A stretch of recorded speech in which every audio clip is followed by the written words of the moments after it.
G'day, everybody. Welcome along. Good evening. And this is Mr. Mead has joined us as the official scorer tonight. I obviously had a bit of practice. I thought I hit the go live button, but I didn't. But anyhow, we're here. So the reason I haven't been around is I challenged YouTube why they were not sending out notifications, and pointed out there's plenty of channels around that are not real flash. They're more like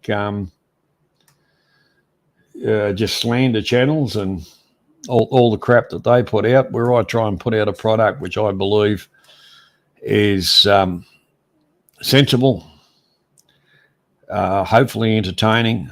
Must be, otherwise people wouldn't turn up. And there was a lot of swapping backwards and forwards, so I did curtail to a certain extent, and not that I'm monetized. But one of the things I did get back from YouTube is they complained about things that basically they couldn't monetize. In other words, they couldn't slip an ad in if they wanted to. So anyhow, with the help of Jeff, and I did a promo myself and changed a few things on the channel, apparently some notifications went out. So that's a good thing. We're on the path of coming back. But we won't be playing any music. When it becomes, halftime break and smoke-o type of thing and whatever, it'll be what it'll be. Talk about yourselves or amongst yourselves, get your cup of tea, whatever you want to do. And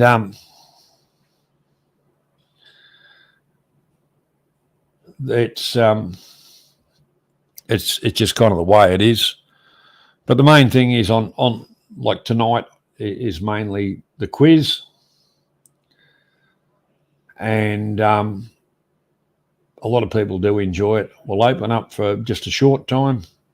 I've got stuff to do tomorrow as an open panel, which will be open subject as well. With obviously some rhyme and reason, but the whole part about it is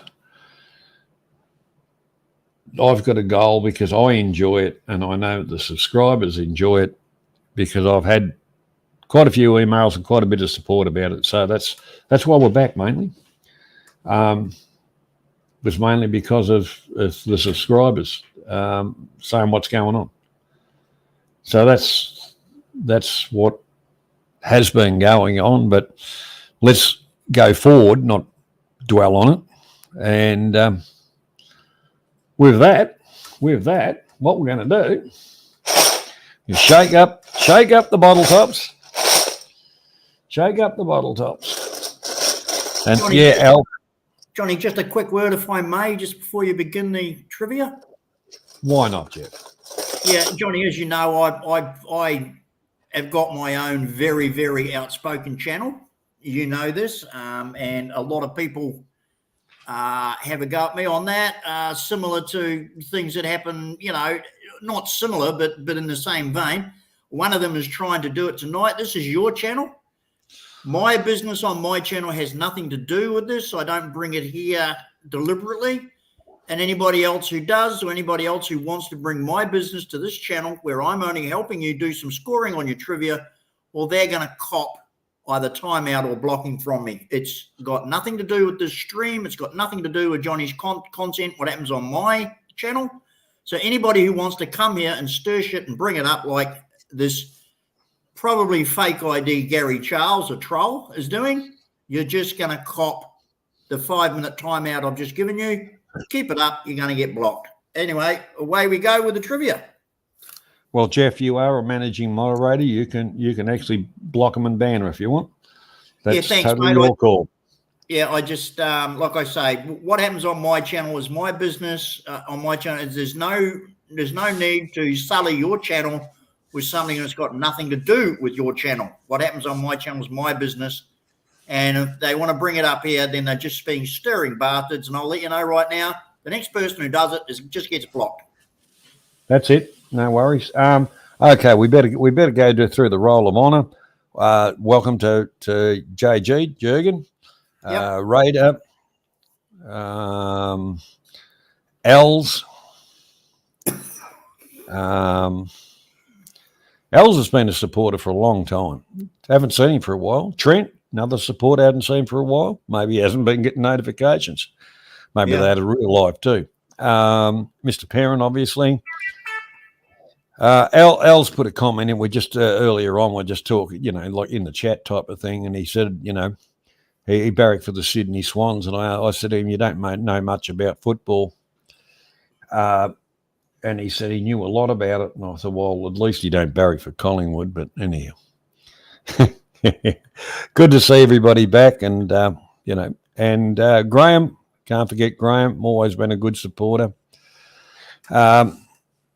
Yeah, so like I say, we've done a bit of a shake-up. So we'll pull the first question out. And here's Tony Buick. Welcome, Tony. So the first question for the night is,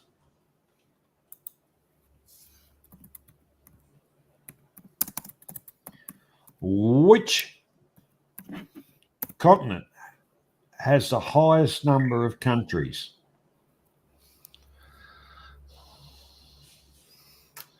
Which continent has the highest number of countries? That's a damn good question, that one.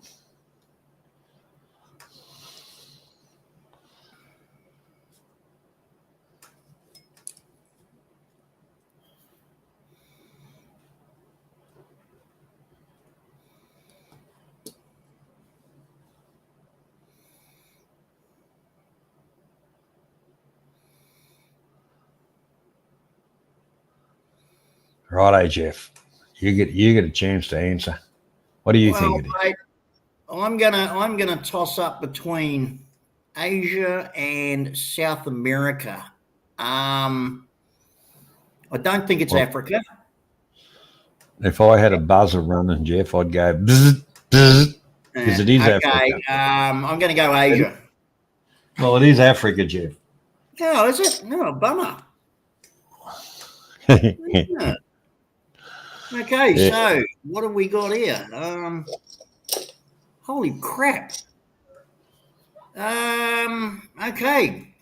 Graham. Looks like Graham to me. On StreamYard, that is, not on YouTube. Yep. Okay, yep. Graham, no worries. Graham.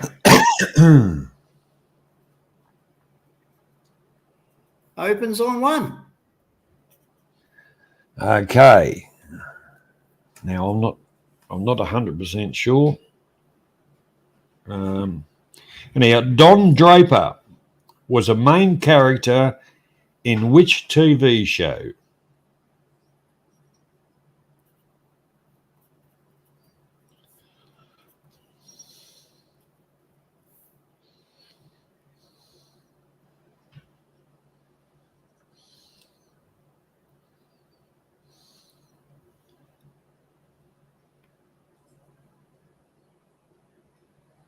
It's not a continent, Jürgen. Your continents are defined. What do you mean, Steve? Of course we started on time. I pride myself with being very time conscious.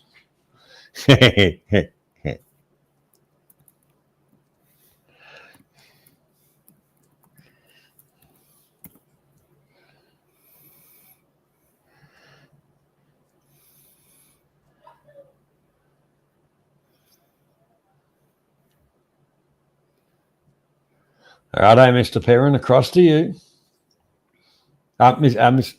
Jeff, sorry. Absolutely. Steve's on me brain with his, Unknown here, mate. I have never heard of Don Draper in a TV show. I have no idea. Well, the correct answer is madmen. Madmen. Madmen. Yeah, madmen. And I think, hello, it looks like we have someone setting up for a role. Graham again.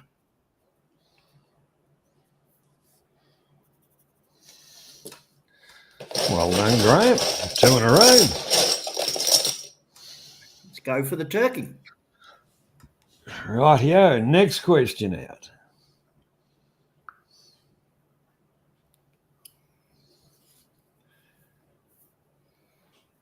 Big Ram is a variety of what activity?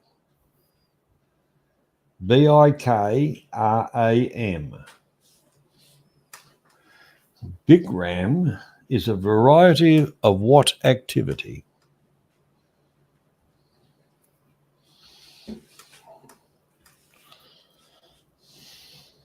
They're not too bad questions, actually.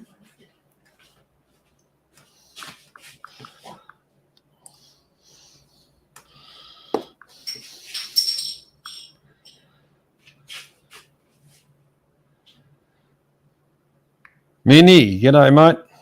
Or is that Zilla?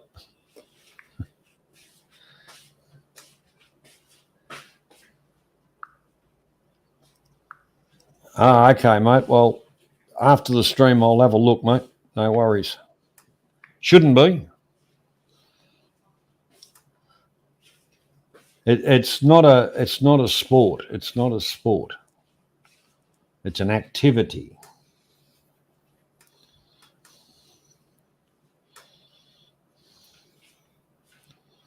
Like jiu-jitsu and taekwondo and all that are an activity, but it's none of them.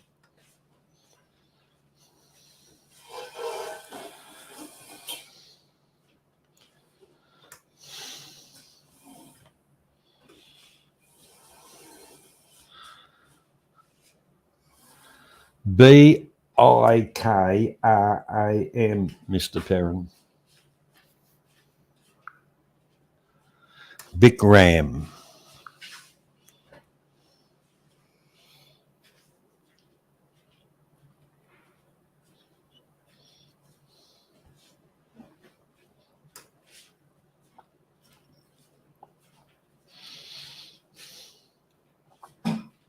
Actually, you're wrong, Johnny. It's spelled IT. He said, can you spell it? Oh, can you? Yeah, well, yeah, you're right there. IT.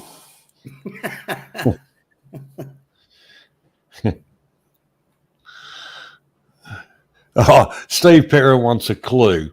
Okay.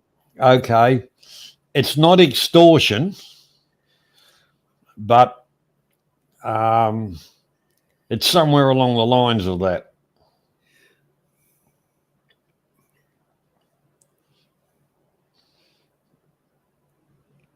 It was a pretty shitty clue.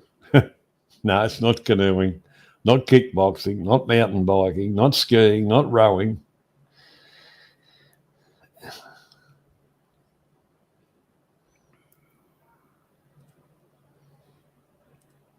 It's to do with the body. How's that? There's another clue. Yeah. G'day, Robert. Welcome along, mate. Robert McMedia. Good evening. Oh, look at this cheeky bugger. What's the first letter of the answer?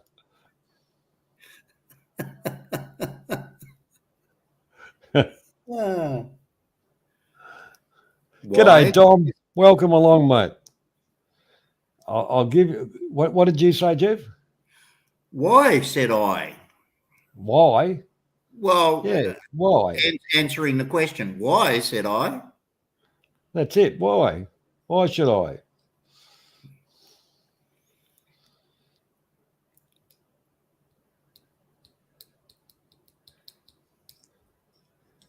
Okay. I think we'll put this one to the wicket keeper. Now, you got an idea, Jeff? I actually know this one, Johnny. Why being the clue that I know this. Bikram, Indian philosophies, yoga. That's it. That is the answer. But it's Yeah. gone through to the wicket keeper.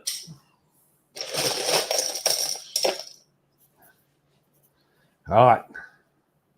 Next question out. Oh, we've asked this one a few times. Go into the reject pile.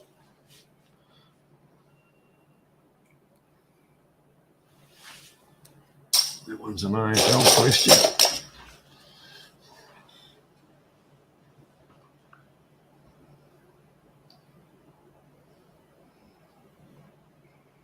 Oh, that's a very Australian question. I like it, mate.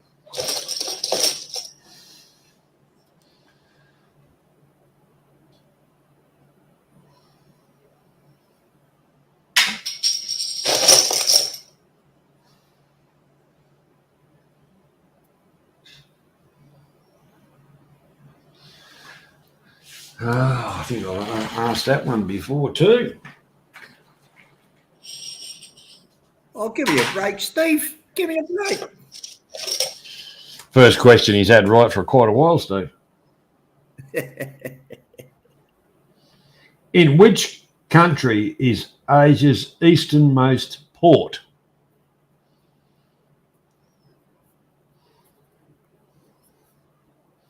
Point. In which country is Asia's easternmost point? G'day, Megan. How you doing?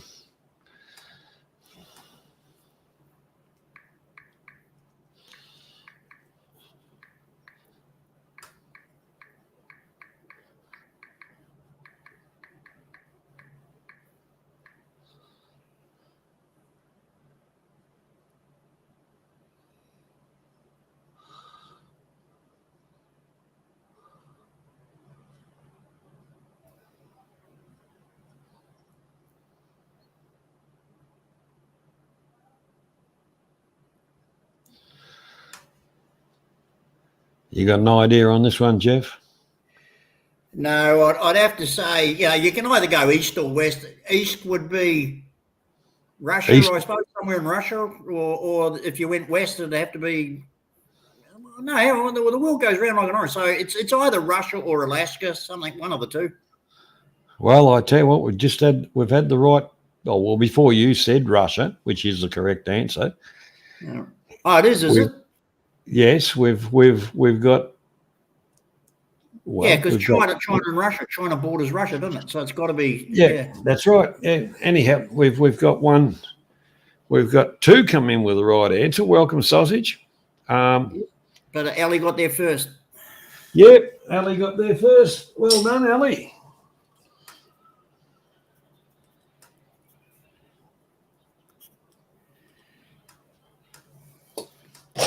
Righto.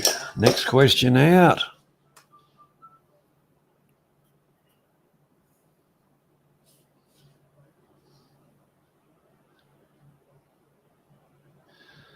Well, here is an interesting question because it is sports related, this question, but it's not predominantly just an Australian thing. AFL player Mason Cox grew up in which US state? Is this an actual question? That is an actual question. All right, okay.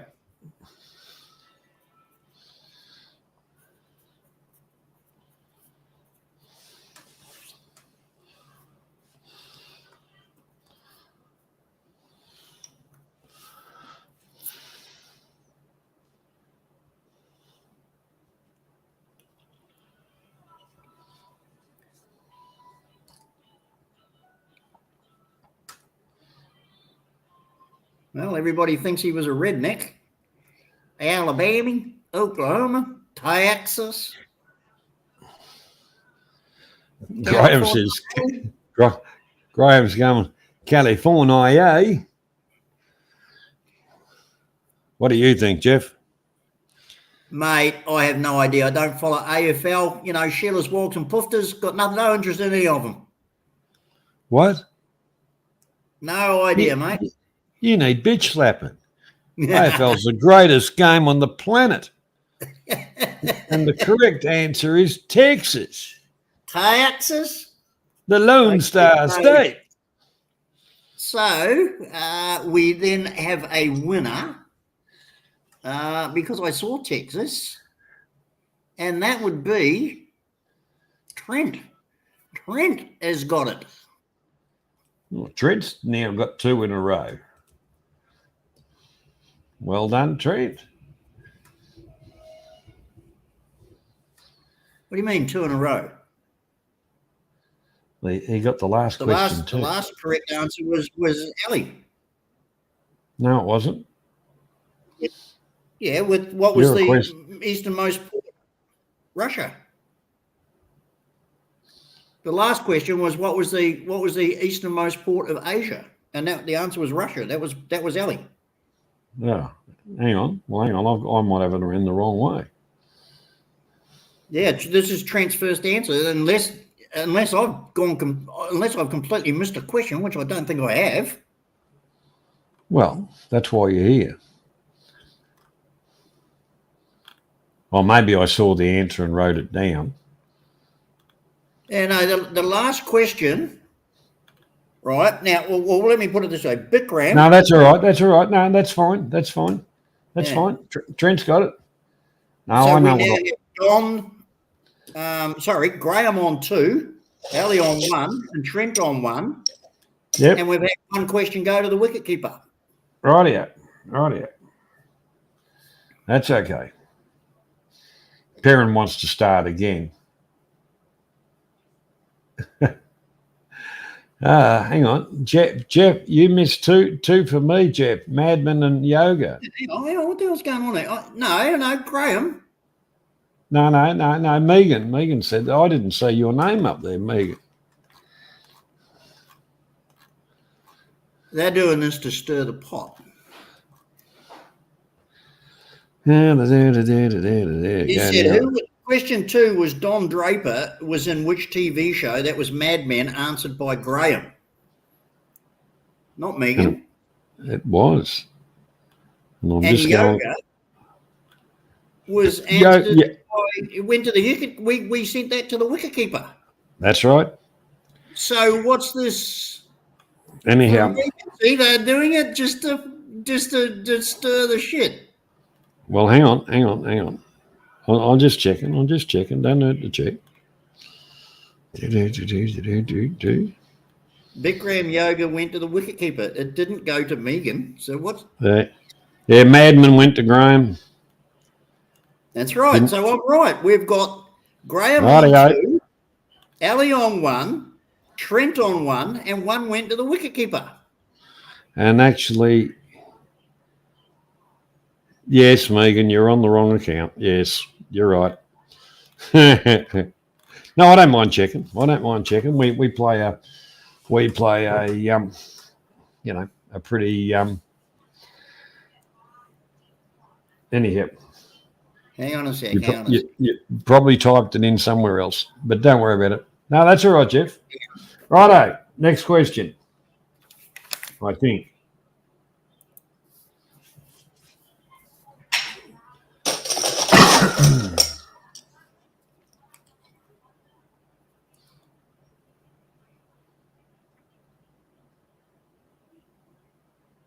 What herb is traditionally used to make pesto sauce? DWP, g'day mate, how you doing? Leo from Freo, how you doing?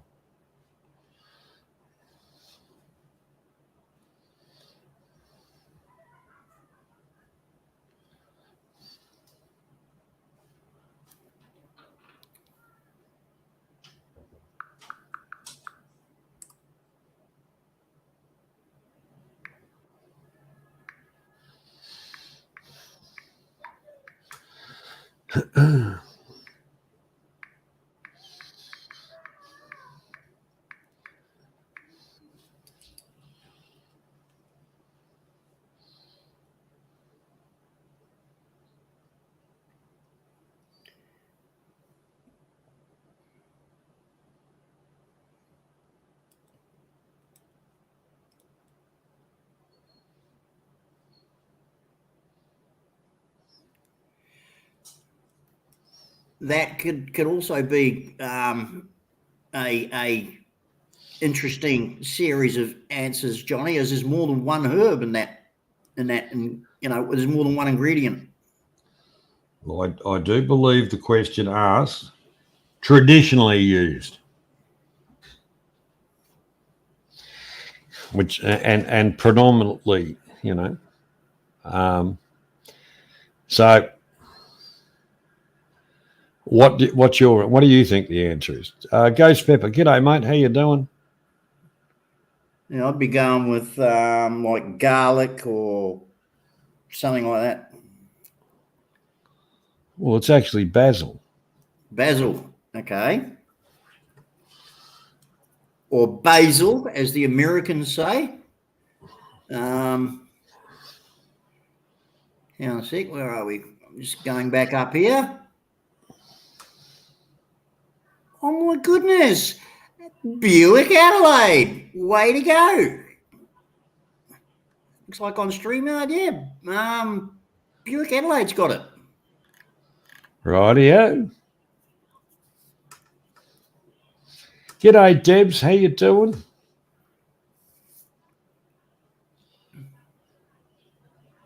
The Yes Man, cannabis. Well, that'd make it.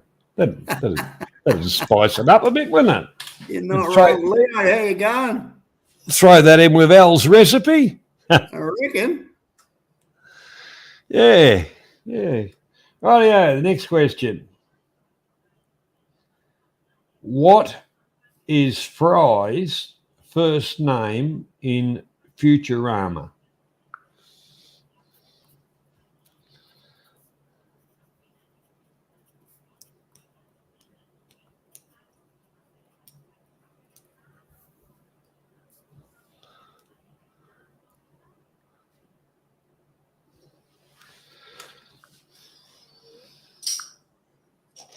Interesting.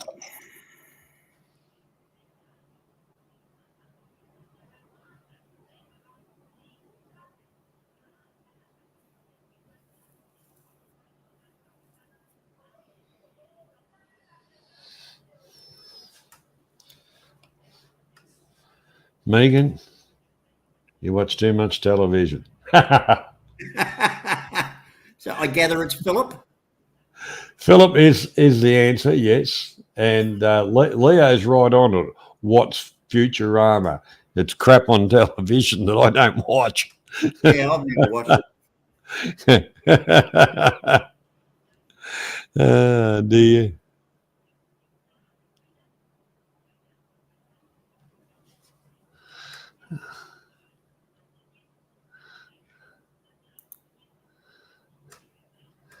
Right, so who got that one? Hang on a sec. First one in would be Megan. Yeah. Yep.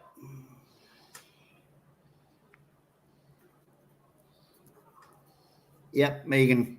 Yep. Well done, Megan. Megan's pretty damn good at this, you know. Oh, hang on. No, What? above that, Citizen Deb. Hang on.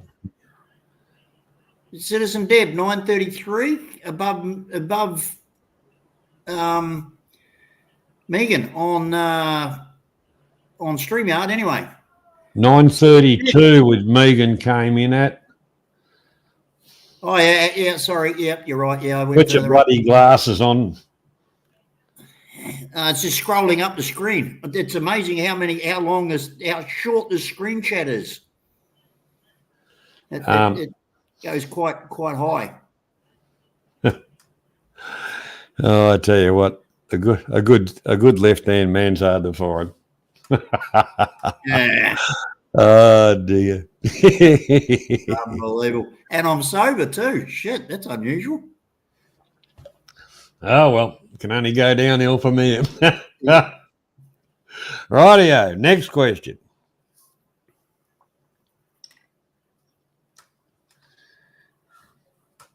What does the Scoville scale measure?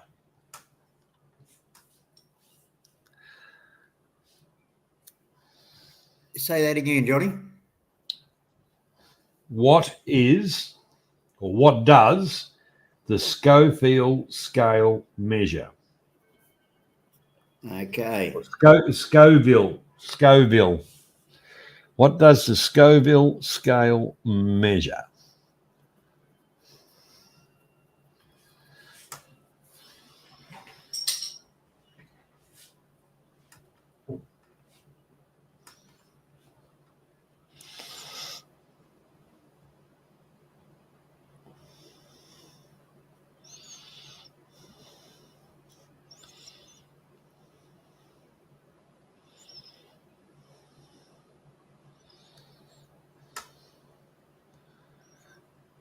What do you think it is, Jeff?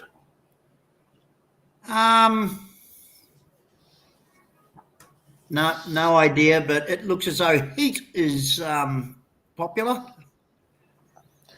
Yes, it's the heat of chilies. Heat of chilies. Yes. Really? Wow. So Leo comes in there. No problem. So giving that one to Leo. He opens. That's Leo's opened up with his on the board. First one. So John with 2. Al with 1, Trent with 1, Buick Adelaide with 1, Philip with 1, Leo with 1, and 1 gone to the wicketkeeper.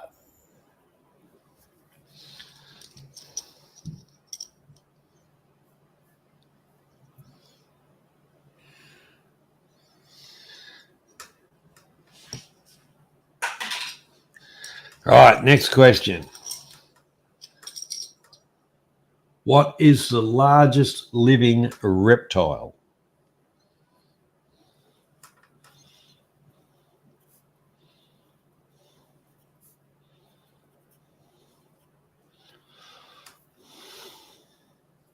I'm tossing up that one myself.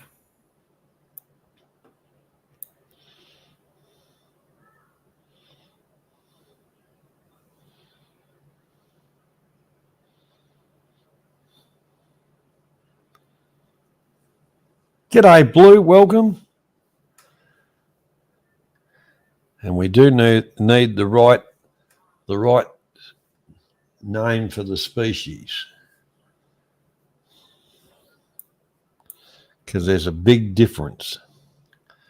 Okay. Yep. You've just confirmed my thoughts.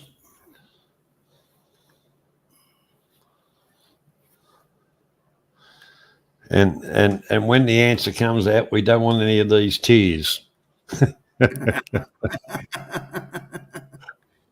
Actually, I just think no one's put what I thought. No one. Oh, yeah. Right. What do you? G'day, you, Bay. How you doing, mate? What do you think the answer is, Jeff?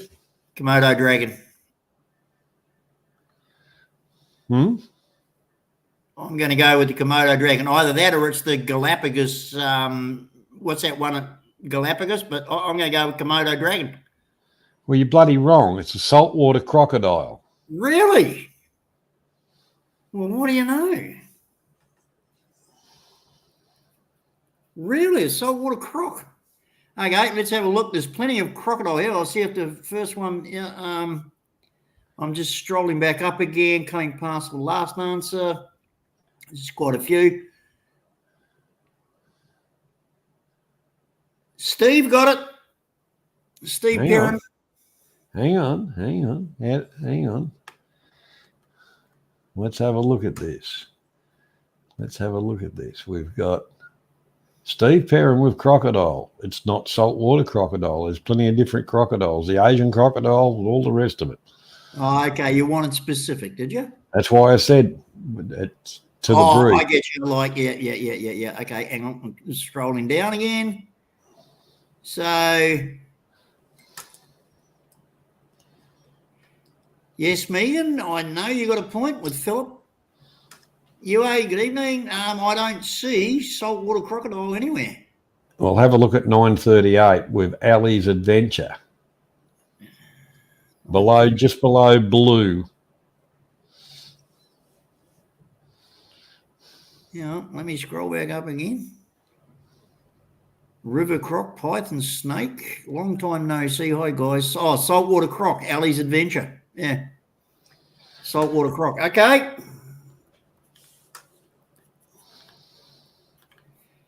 So that brings her, him, he, that person to 2.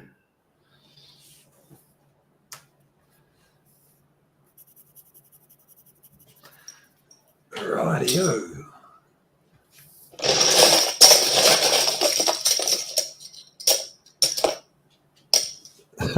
No Stewart inquiry. I said the breed, there's the breed, but the specific part of the breed.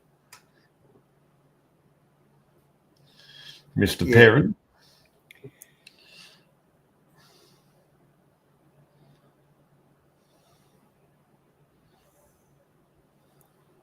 Yeah, I was originally thinking just the monitor or the Komodo dragon. So as soon as you said be specific, that's why I thought Komodo dragon rather than just a monitor. So, but I was wrong. Yeah. Well, I get what you're saying about the specific breed. Yep. Instead and I gave a clue of some people will be crying these. Oh, right. Okay. Oh, of course. Yeah. Because yeah.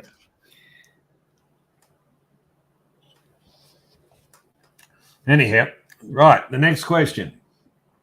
Tony Stark is the alter ego of which superhero?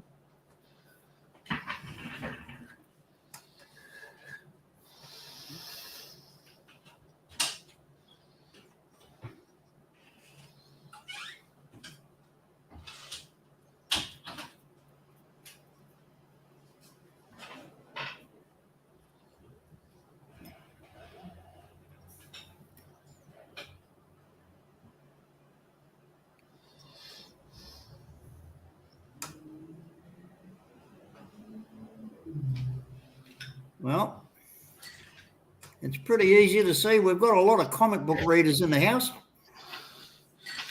A few of them think they're comics as well. Yeah.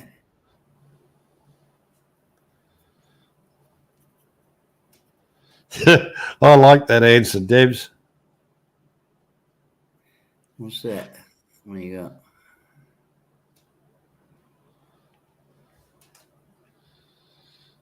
Second answer from the bottom. Heidi Bowman. It's interesting.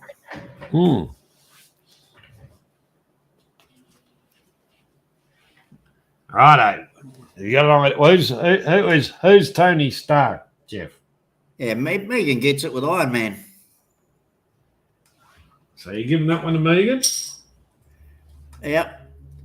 She got it. Megan. Definitely. Righty-o. Definitely. Rightio. Next question out. Soccer team. Oh, God, here we go. Celtic FC are from which European city?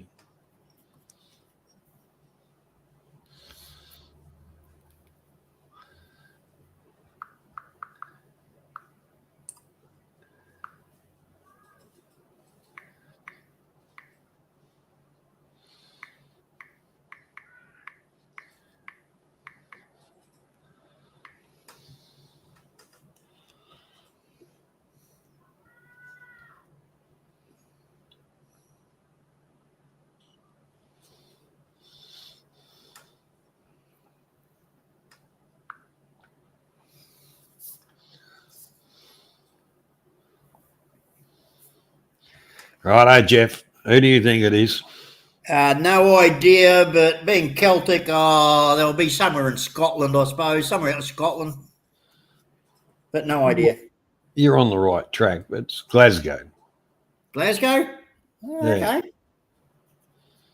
So let's have a look. Let's scroll back up. Iron Man, Tin Man, Graham, Tidy Ball, Okay, Dom B. First one, Glago, but you can go with the spelling. We've never been fancy spellers. Well done, Dom. Yeah, Dom will do it for me. Righto, Jeff. Do you want to just go through the scores? Because the next question is the steel question. Right. Okay. So we have Don Draper on 2. We have Trent M on 1, as is Buick Adelaide. Leo from Freo and Don B are on 1. Ali is on 2, and so is Megan.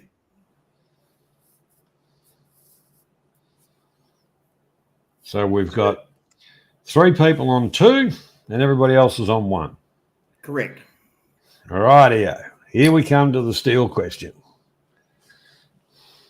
All right, and after the steel question, we'll call intermission, where you make yourself free to go to the bar down the back corner, or the hamburger stand, and take away food and that kind of thing, or go to your own kitchen and make yourself a cup of tea or coffee, or go to the fridge and grab a beer. Yep. Rightio. The US basketball dream team played in which year?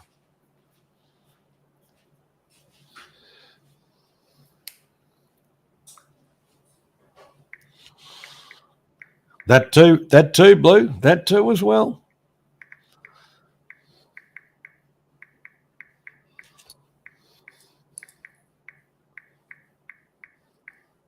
What are you doing, Jeff? Eh? What are you doing? No. It don't sound like it. Sorry? Oh, I was just getting sorry. I was getting a minty out of the packet. Crinkles. It sounded like you were banging a pen on the desk too. Oh, no, sorry. I will mute. All right. That's a good idea. Bloody kids, who'd have them? I remember this dream team business. They were around for more than 1 year, weren't they? I thought, weren't they at the Olympics and everything? I mean, they took the whole world by storm, didn't they? They were only a showboat thing.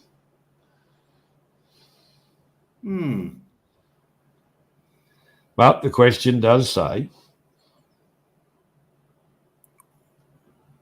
which year did they play or start? When they start off and played. Yep. So have you got an idea, Jeff? Well, I was a young man or younger, so. Nonny, g'day, mate. Geez, we got dates all over the place. We got years all over the place. No, I'm totally lost, mate. I would go, I don't know, late 80s. Well, it was very late 80s. No, was it? Yeah, it was later than the 80s, actually. It was 1992. 1992. So looking at this, we've got Dom B. Okay, now Dom, what you've got to do is decide who you want to steal a point off. It'll either be Graham, Ali, Trent, Megan, Leo. That's your options.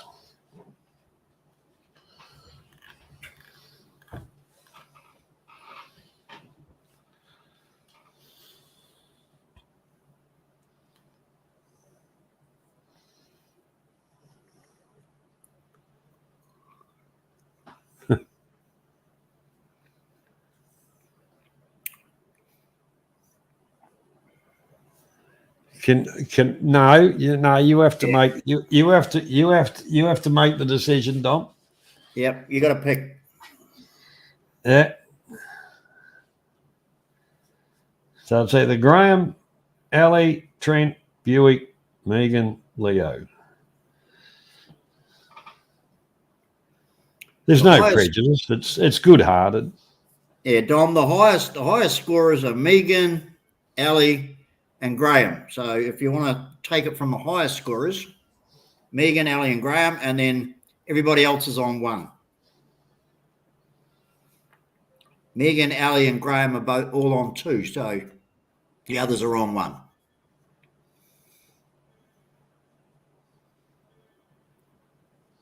Don't worry, no one gets the shits. No one gets upset. It's just, this is part of the game.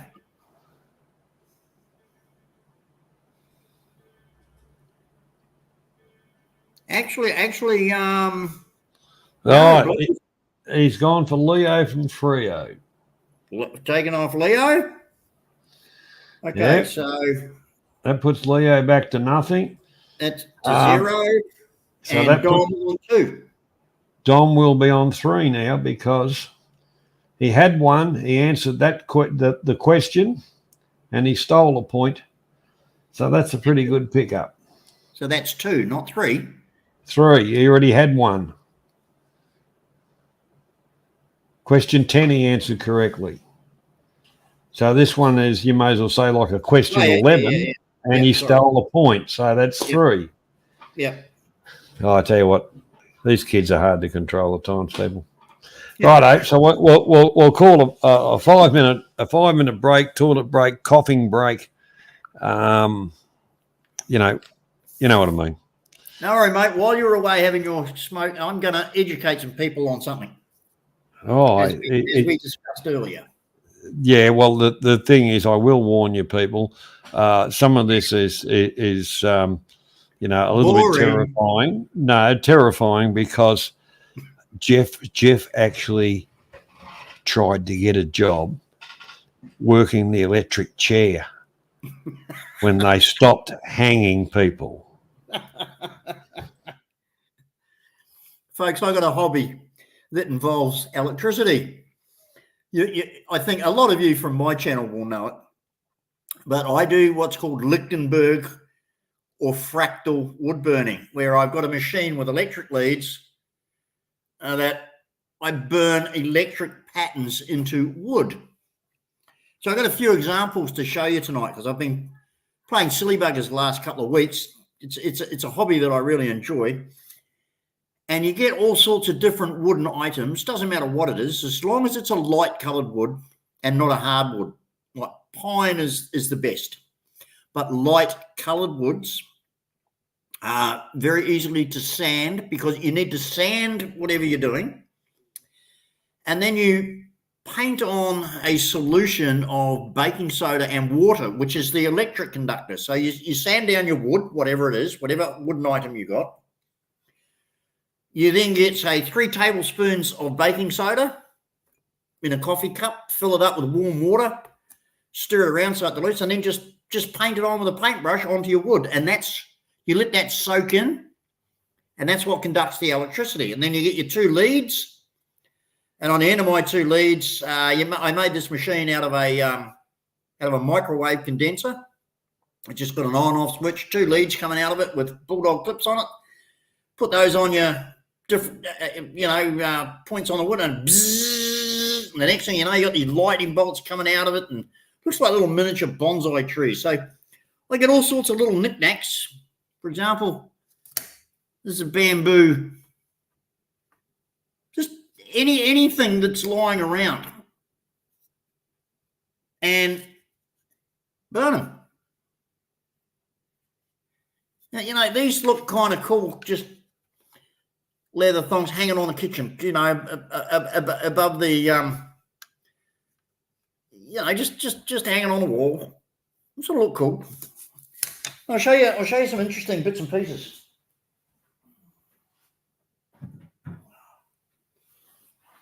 This was just a frame that I got.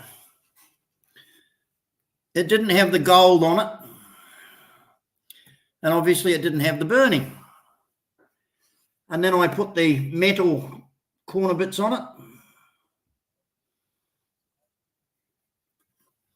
Nice, interesting little antique-y looking thing there. Just to sit on the sideboard, a little bit different. Then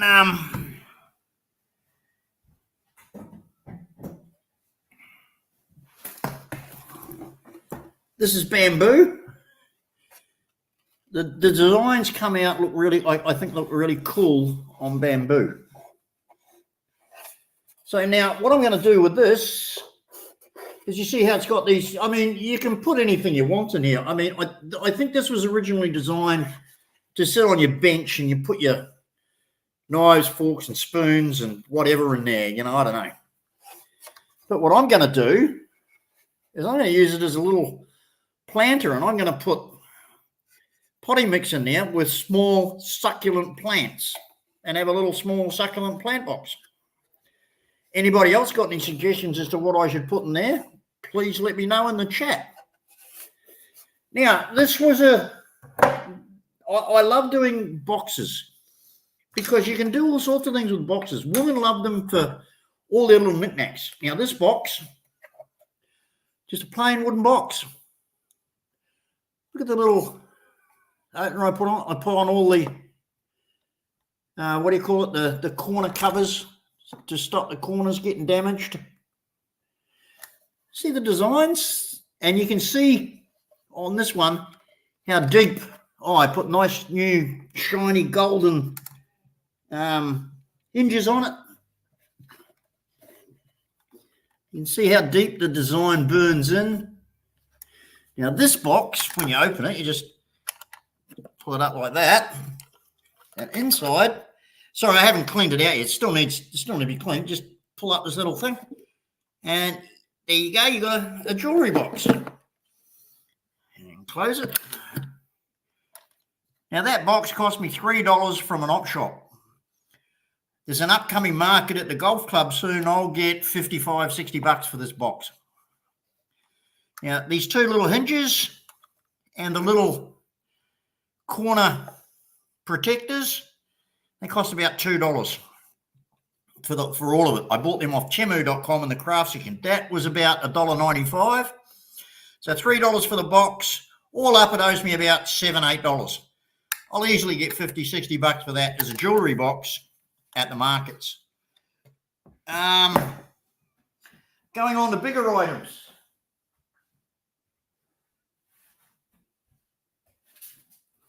Here's a mirror that you can hang either way. I don't know, it's very hard to see the design in the camera, but mirrors go really well and they sell incredibly well. The last mirror I had like that,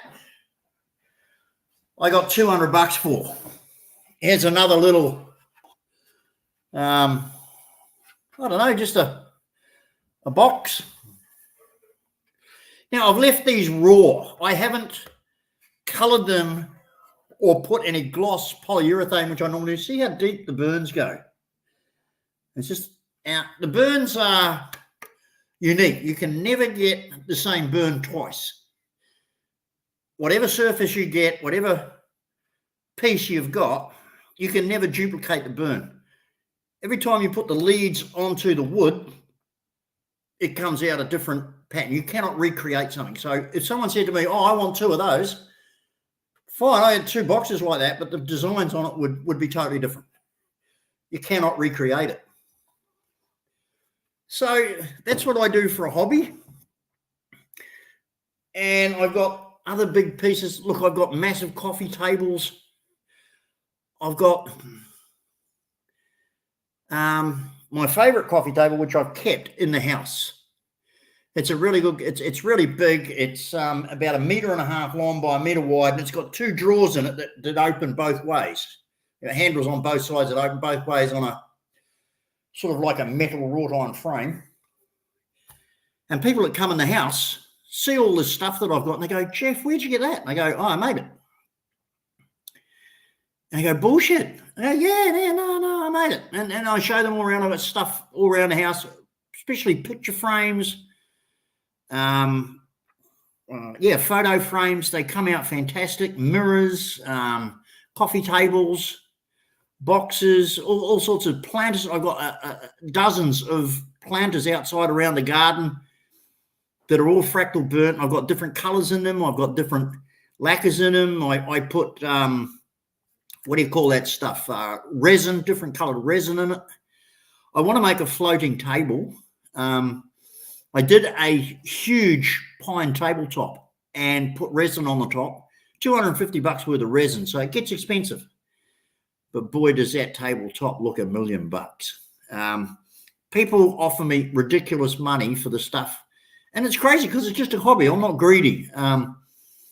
You know, when I had my last market stall, people avoided me and because I didn't put any prices on anything. And a lady walked past and I heard her talking to a friend as she walked past. She said, "Oh, I like that, but I wouldn't be able to afford it." So I called her back and I said, "Oh, excuse me, ma'am, what do you mean you can't afford it?" She said, "Well, you know, it's obviously very expensive." And I said, "Well, why do you say that? There's no prices on it." She said, "Yeah, well, that's why." And I said, "Well, what part, what piece do you like?" She said, "Oh, I like the coffee table." She said, "But I can't afford that." And I said, "Well, I haven't told you how much I want for it." She said, "Well, how much do you want for it?" I said, "Would $25 be too much?" She goes, "What? $25?" She couldn't open the purse fast enough and hand me the money. And she said, "How much you want for that other coffee table?" I said, "Oh, that's a little bit small. I'll take $20 for that." She bought that one as well. She said, "I would have been happy to pay $250 just for one of them." I freaked out. You know those bamboo back scratchers you get? You know, the long piece of bamboo like this, and they got the curved end like that. I did one like that, you know. And it was just sitting on the table at the stand there, the stall there, and a lady came along and said, "How much is that?" And I said, "Oh, what do you offer me for it?" She picked it up, took one look at it, scratched it back. She said, "I'll give you $15 for it." Not bad for something I got for 50 cents from the opportunity shop, from the thrift shop. $15. I couldn't believe it. I thought if I got $2 for it, I'll be laughing. I'm making $1.50. It cost me 50 cents. She was happy to pay $15 for it. Righto, Jeff. Put up your email address if anybody wants to negotiate with you about your wears and tears. Yeah, well, I've kept them interested, Johnny. I thought they'd all run for cover, but there you go. Some have been pretty interested. Oh, I told you my subscribers are very, very discerning, understanding. People. Yeah, obviously got a lot of class, mate. Obviously got a lot of class. No, you do. You know, like if that kind of stuff appeals to people and whatever, that's fine. There's nothing wrong with that. Yep.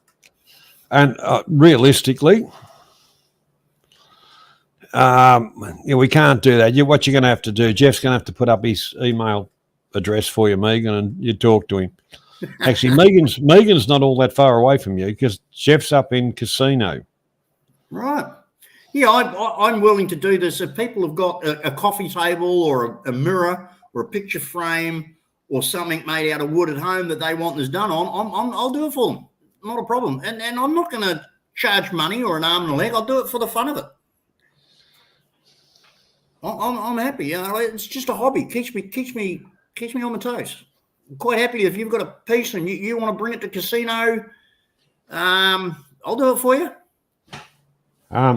Steve Perrin, 20 years ago, he bought 20 Thai ties to sell in the UK. He still has 199. Oh God. Yeah. Well, the thing is, I bought some Thai soap and sold that around. I ended up in a lather. You stand outside a nightclub, a fancy nightclub, and when the bouncers tell the blokes that turn up you can't get in without a tie, because when they tell me I can't get in without a tie, I just point at my missus and say, "Well, okay, I haven't got a tie. Will my Filipino do?" Well, you do know about the Indigenous person that turned up at the nightclub and they said you haven't got a tie. So he went out in the boot of his car and he rummaged around. He found some jumper leads. He put that around his neck, Windsor knot, the whole lot. Bouncer said, "You can come in, but don't start anything."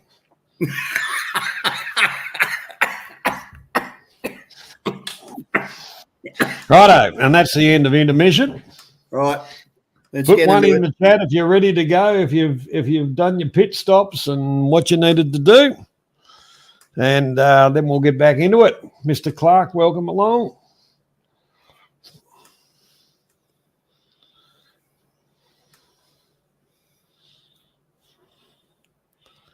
So I'll give you a couple of ticks to get yourselves organised, and we'll get back into it.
Johnny, you realise you've got your mic off?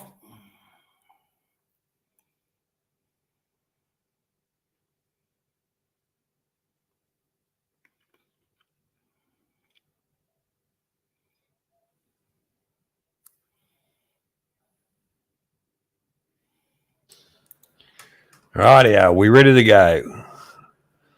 Megan's ready. Blue's ready.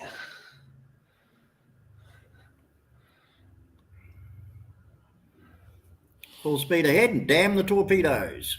Rightio, let's go.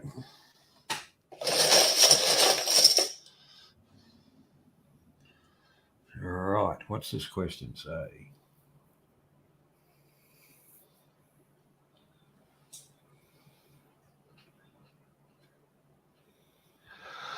Oh, shit, this is one of these big words.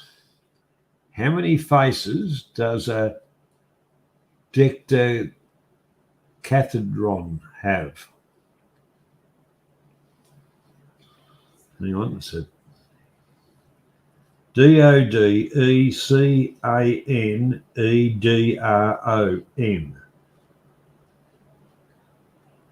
Dodecandron. Dodecandron. Well, it seems like people are on the go here. Dodecahedron. Yeah.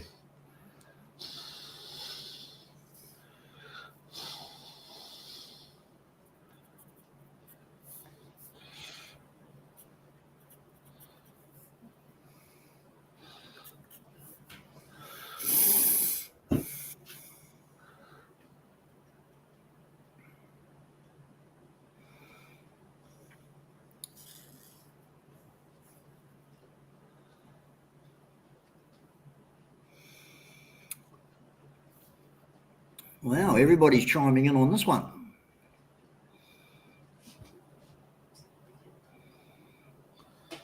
Yes. Haven't seen the correct answer yet.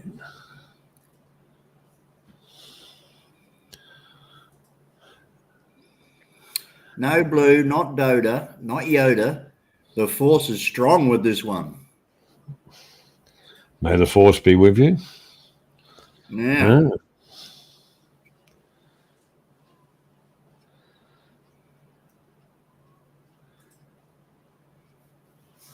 All right, Jeff, what's your guess? Well, I was actually going to go 10, but then because Deca is 10, so Dodeca, maybe it's 20. I don't know. I'm lost. Well, it's actually 12. 12, okay. So let's have a look down. Dodeca, D-O-Deca, 12. Graham's got it. Graham gets it.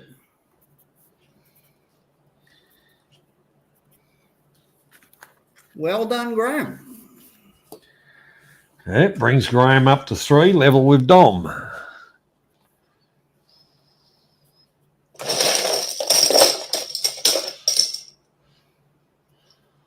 All right. Next one out is.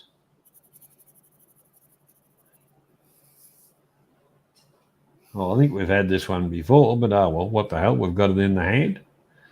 Why was that a stupid question, Mr. Perrin?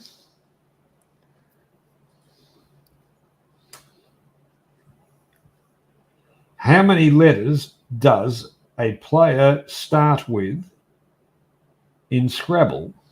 Yeah. Yeah, I remember that from, it was a while back. Not that bad. Yeah, we've had it a while back, but I thought, bugger, I got it in my hand. It's not a bad question. Well, the 12s are coming out now. Oh, dear. I wouldn't mind having 12 in a bloody game of Scrabble. I never liked Scrabble. Oh, well, I love it. Brilliant. What about Monopoly? Do you like Monopoly? Mate, I grew up on Monopoly. Oh, what? You weren't any good at it, so you cracked the shits with it. No. That's where I got my taste for Park Lane, mate. Oh, yeah. But your budget was Old Kent Road. Exactly, mate. Yeah. Whitechapel and Kent Street. That's all I could afford while I wanted to live in Bond Street and you know, yeah, mate. But I mean, Monopoly, actually, when you look at it, when you look at that and then you study what's on the board, you learn about money, you learn about values, you learn about how to be a snob, the rich and the famous. I mean, Monopoly is a very educational game if you look at the board. I love it. I used to play in championships in Melbourne. Right. I love it. And do you know now that some of the counters, the little, the locomotives and the little things that you used to use to go around the board with, some of those little objects are worth millions now. Some of the original ones, ones are worth millions. The original ones were made out of silver. Right. Yeah. Well, they're worth huge money if you can find the original, like from the first, set that was ever produced by who did Monopoly? I can't remember. Was it Parker Brothers, Bryant and May? Yeah. If you can find one of the original sets that came out in the first 6 months or whatever, May, you're sitting on millions. Righto, let's get back to this question. You got an answer, Jeff? Citizen Debs, 7. Oh, Debs. Has Debs got any other answers? No, she's come second on all the other answers. No, that's her first one, mate. Yep, that's what I mean. She's come second on the other ones. Right.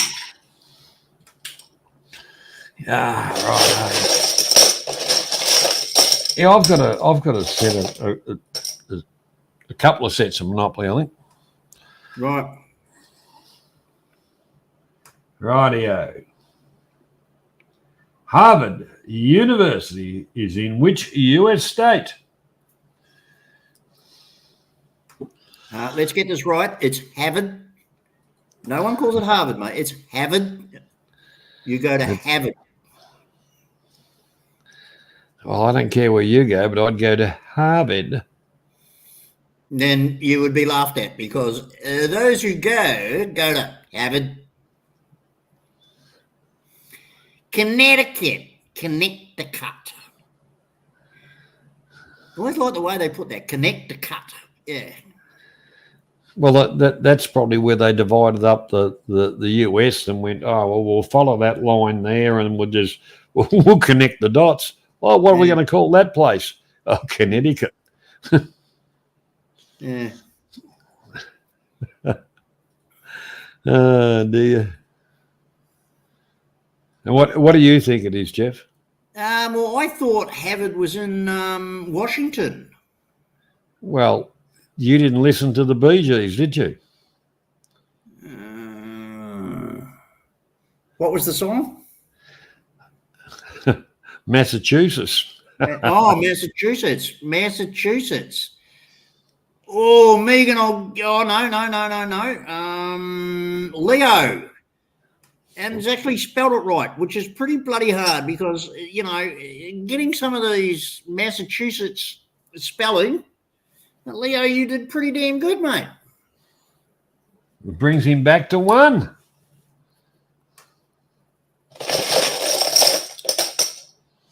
Rightio.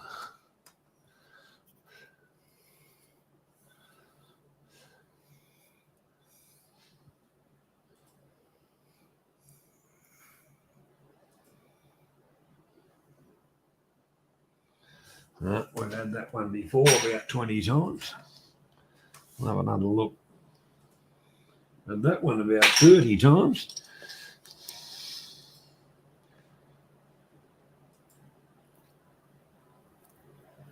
Which author created the character Jack Ryan?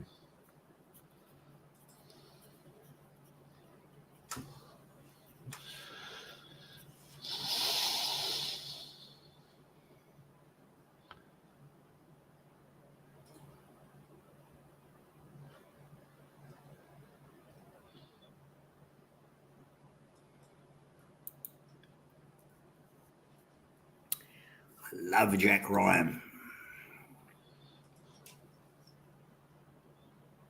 Reacher.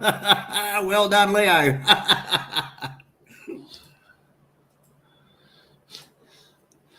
They just had that in Adelaide, didn't they? Reach around? Oh, no, that was Gather Round.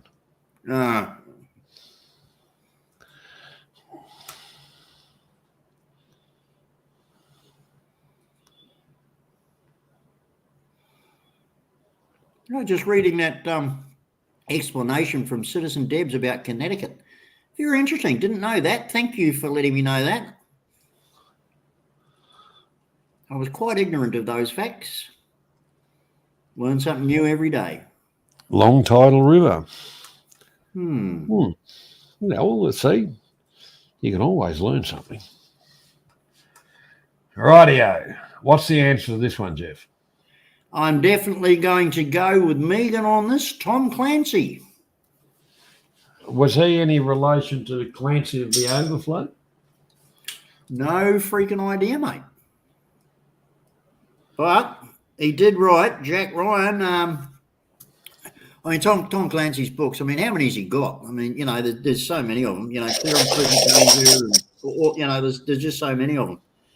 So that's going to Megan, yeah. So Megan, where are we? Where are we? She's gone up to 3.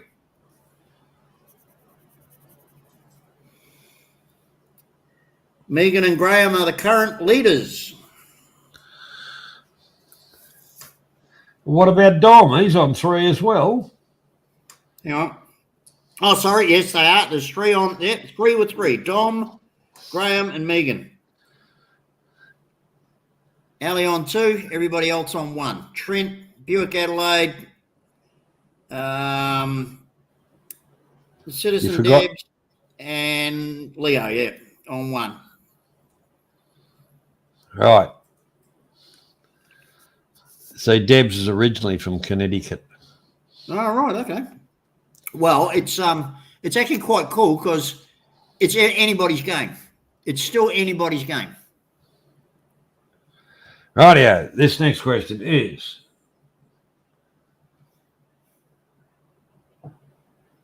Casey Stoner was known in which sport? And it wasn't dope smoking.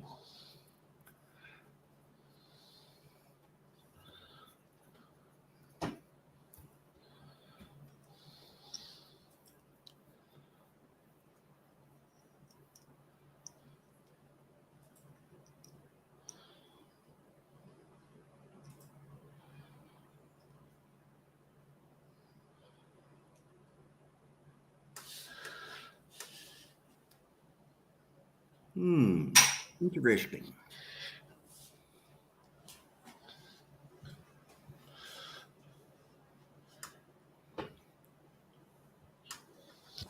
What do you think, Jeff? I don't really know. The name is so yeah. This is I was thinking of something like motor racing of some kind. Yeah, he was that young kid that took over from Ivan Major, wasn't he? Motorcycle racing. He Yeah, was.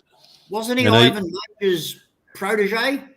I think so. But, even even Valentino Rossi was coming up at the time. He was Right. coming up. But Casey Stoner at a very young age, he quickly got up, with recognition on the world stage. Yep. Yeah. Righto. So who are we giving that to? Megan, by the look of it. Rightio, Megan. Megan blasts ahead on the 4 points. Yep. Megan's up to 4.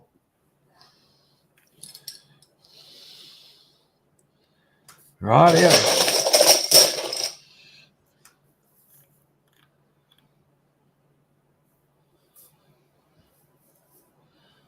Turn up your hearing aid, Mr. Perrin.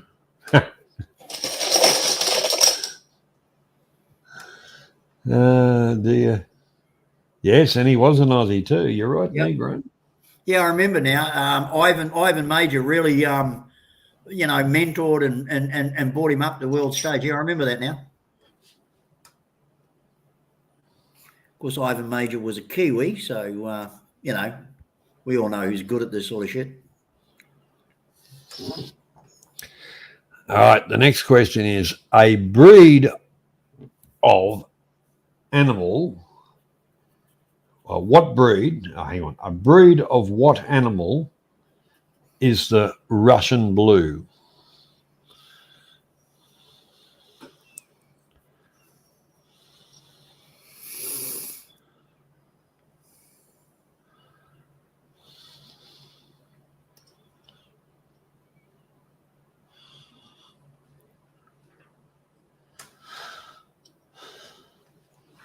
Yeah, that's interesting.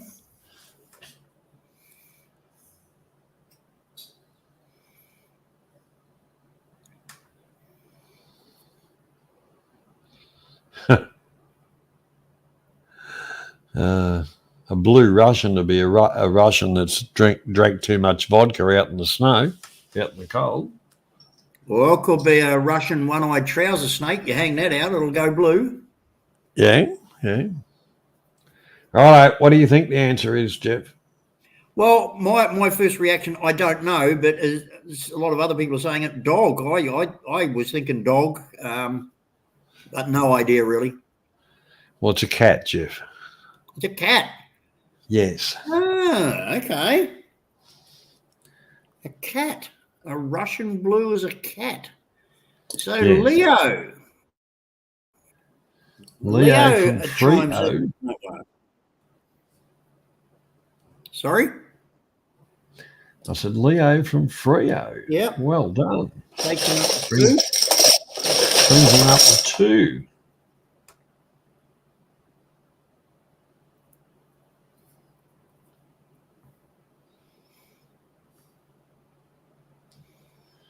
Oh, we've had this one before, but anyhow, we'll do it again. What is the only US state that ends with the letter G?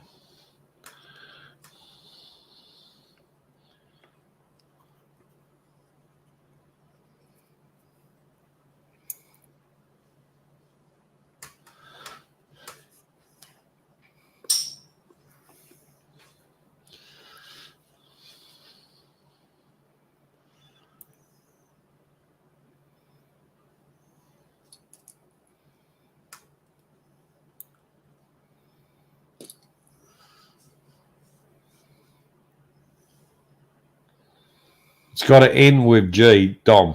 Ali, it's got to end with G, not have a heap of G's in it.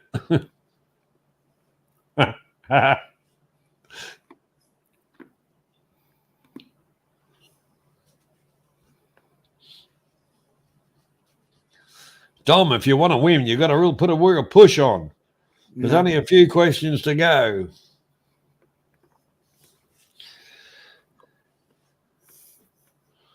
Righto, Jeff. What do you think it is? Oh, we're going to give it to the Kiwi. Blue got it. Wyoming. Blue Topaz with Wyoming. Well done, Blue. Welcome to the scoreboard. It is. It was stated on the cap. Yeah. Rightio. Next one out. Who was the front man for Silverchair? We had that before too. Oh, I know. And I've thrown away about 10 bottle tops of where did they start off from. Yeah. This one's going in the reject pile too when we finish with it.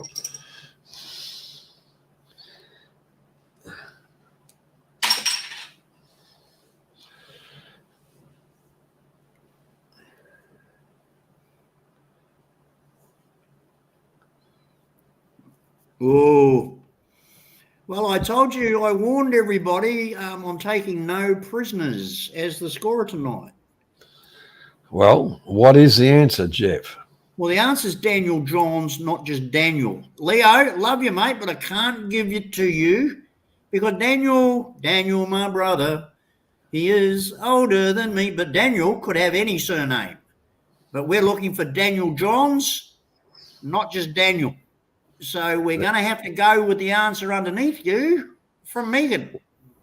Yep, Megan. That puts Megan on 5. It does. Now she's Well, way out. There's 3 questions. There's 3 questions left. So, you know, it could be a cliffhanger.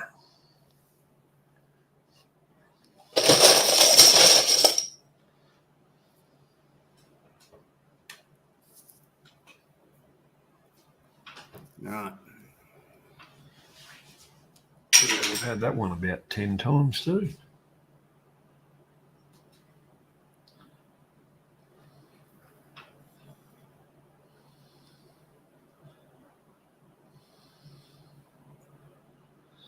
Oh, we've had that one before. I've got a question. Oh, you've always got a bloody question. What did the mummy say when the archaeologist knocked on the door of his tomb? What? What did the mummy say to the archaeologist when he knocked on the door of his tomb? Daddy's You not can home. come in. Oh, fucking hell. Yeah. Anyway, next question.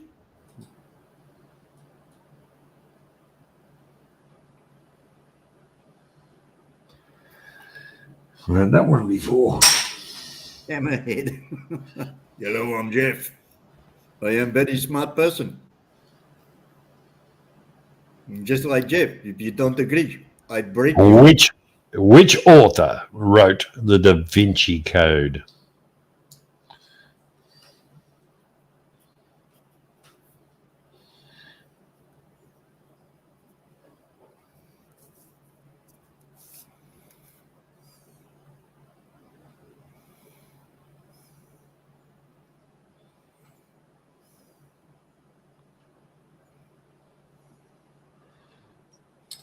Oh, this is good. This is good.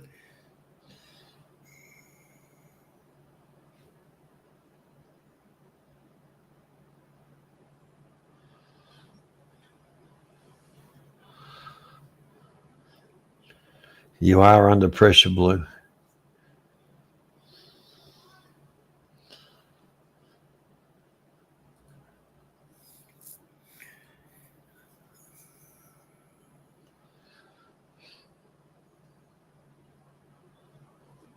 Righto, Jeff. Do you know the answer?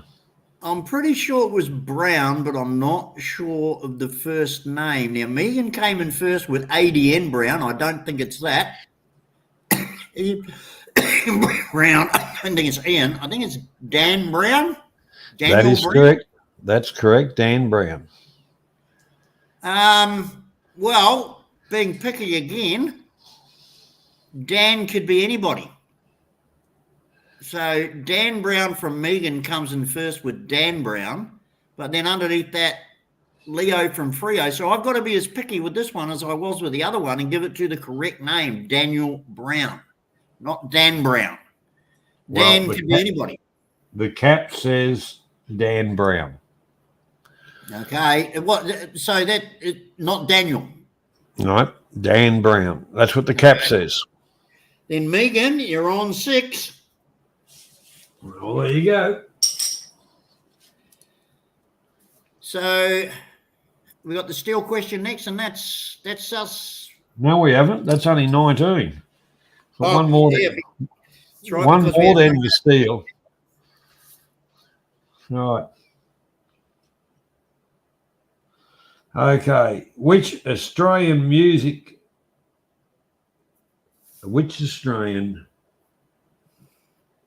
musician sings Riptide?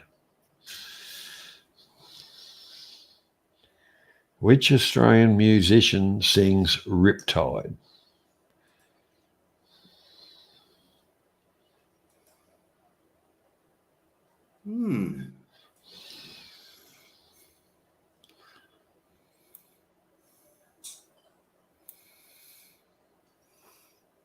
Do they also wear budgie smugglers and volunteer for Bondi lifeguards? You never know, JJ. You never know. Yes, it is still Wednesday, Perrin. It wasn't James Rain. Yeah, Steve, where have you been, mate? It's not like you to be so out of the, I'm surprised you've not been prolific tonight as you normally are. What have you been doing, Sunshine? Anyhow, do you know the answer to this? Wouldn't have a clue, mate. Wouldn't have a clue. You know me and music, not on my plate, mate. Music and Jeffrey, forget it. Well, it's Vance Joy. Vance Joy. Graham gets it. No, Hammerhead.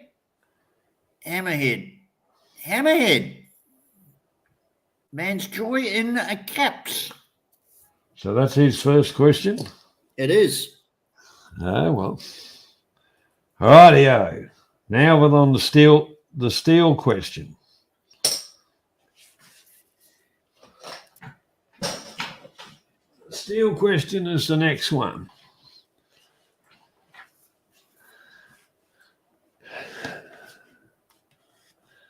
I'll check that for you if you like. Oh, hang on. Megan was way up the top there. Megan's on 6. Oh, yeah, but hang on. No, until that last question. She come in at 10:32. Hammerhead come in at 10:32 also, but Megan's up the higher on the list. Yeah. I got Dan Brown. Under Pressure, Harris Brown. Dan Brown. Mr. Perrin, it's Dan Brown. Megan got it. Not Hammerhead.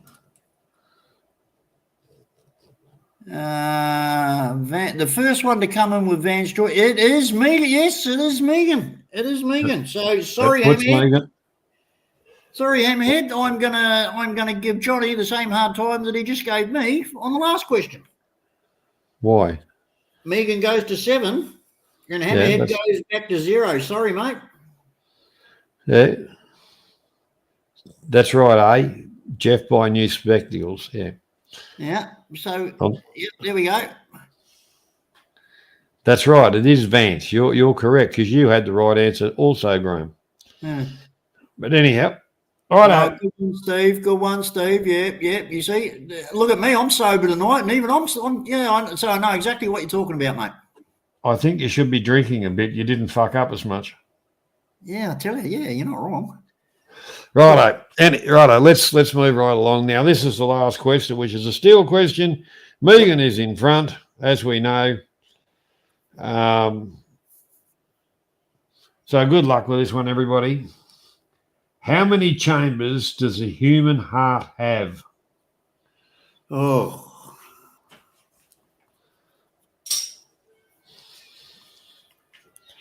Right. Left ventricle, right ventricle, aorta. What else? Come on, keep them coming. The knee bone's connected to the thigh bone. The thigh bone connected to the hip bone. Yeah. That's interesting. That's a good. Yeah. It's not that many, really, is it? You know, I think it's single digits. I'm pretty sure it's single digits. What, one's a single digit? Yeah. Well, I mean, it's not more than 10. Oh, multi-stage. Yeah. Oh, this is interesting. Yeah. How many? Yeah, in a human heart. I'm going to go with 1, 2, 3. Oh, God. Oh, Andrew, give me a break. Come on, Jeff. Come on, Jeff. Make up your mind. Left ventricle, right ventricle, aorta, and then there's something else. Yeah, I'll go with 4. Well, 4 is correct, Jeff. Ah, way to go. So, 4, just scrolling back up, there's a few people who have answered 4 or answered.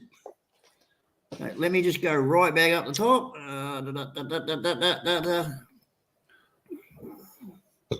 First one came in again is Megan. Well, who do you want to steal a point from, Megan?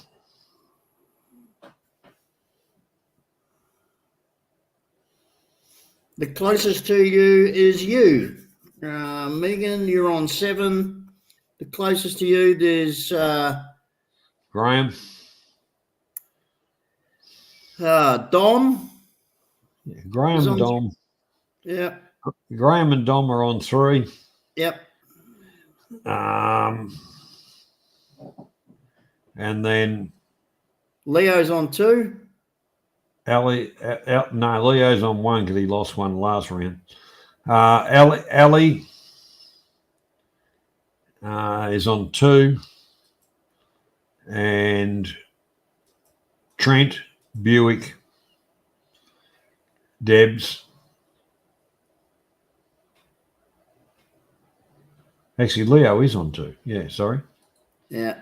I wasn't going to argue with you. Blue's on 1. Yeah, Blue's on 1.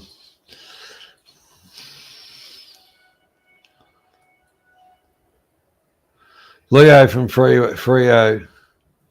There you go. 1 off Leo, so that takes Leo back to 1. It takes Megan to 9. Megan goes to 9. Leo goes to 1. Yep. Rightio. Now here's the bonus question, which is 5 points, which won't let anybody else win, but anyhow, it doesn't matter.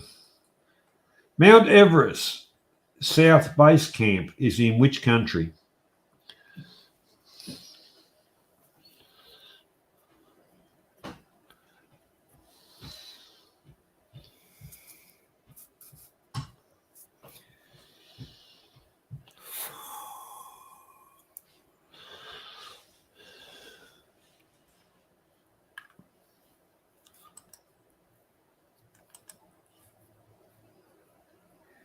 Boy, they're coming in thick and fast on this one.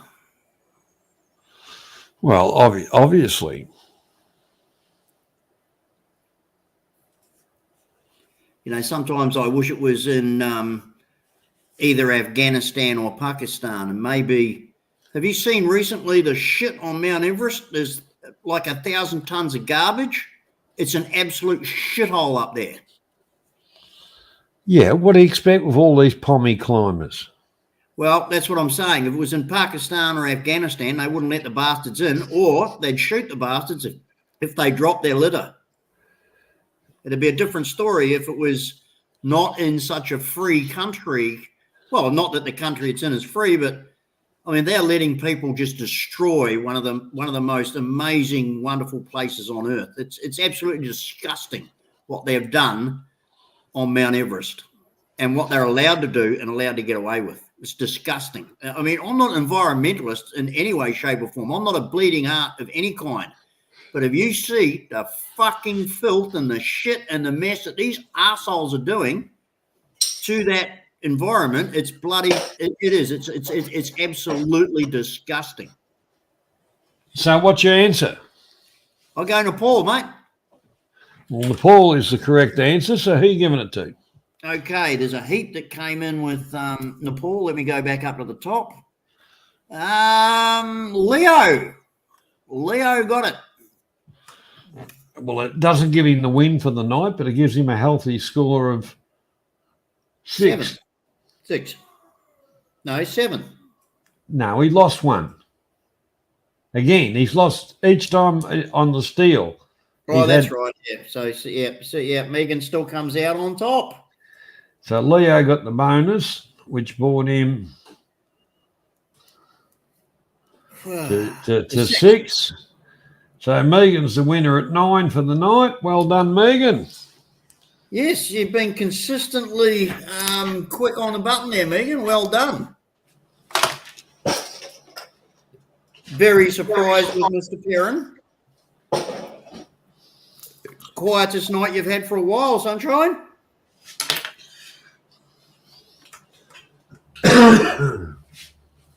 Buick, well done getting on the board. If you're still there, is Buick still there? No, I think Buick's buzzed off. No, really, that was actually quite a good one. You know, a lot of the it's like that Casey Stoner that really got my brain going because I remember the name, and I knew it was some kind of, you know, when you said sport, I knew it was something different. It wasn't your run of the mill like running. Yeah, good night, Dom. Yeah, we'll have to. Yeah, we'll have to. We'll have to do a ring around and get together, Dom. I'm climbing Kilimanjaro. Everest is a dump. Oh, where am I? Yeah.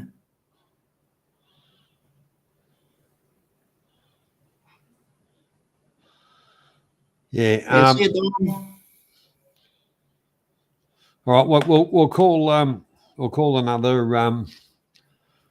Yeah. Thanks for participating, mate. It was great to have you. Yeah. We'll just have another short, ciggy toilet break. Grab yourself a drink break, and then I'll open the panel up for about an hour or so. Cool. And we'll just have a chat in general. So do what you need to do, and we'll be back. About 5 or 7 minutes. Sweet.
Take my 1 point and stomps off.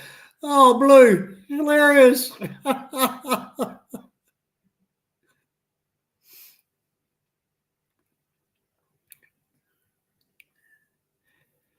Well, you can't stomp too far. Now, from where you are, if you stomp too far, you'll end up in the water. Yeah.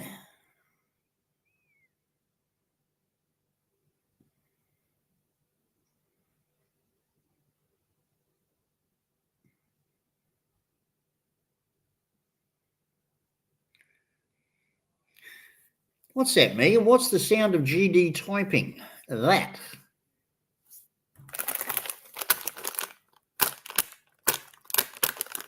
Watch. I'll show you.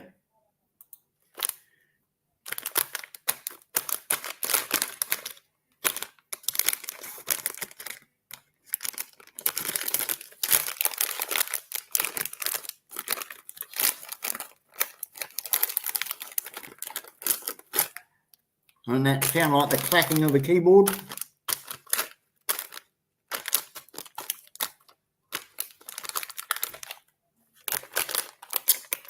Goody, goody, gum, gum.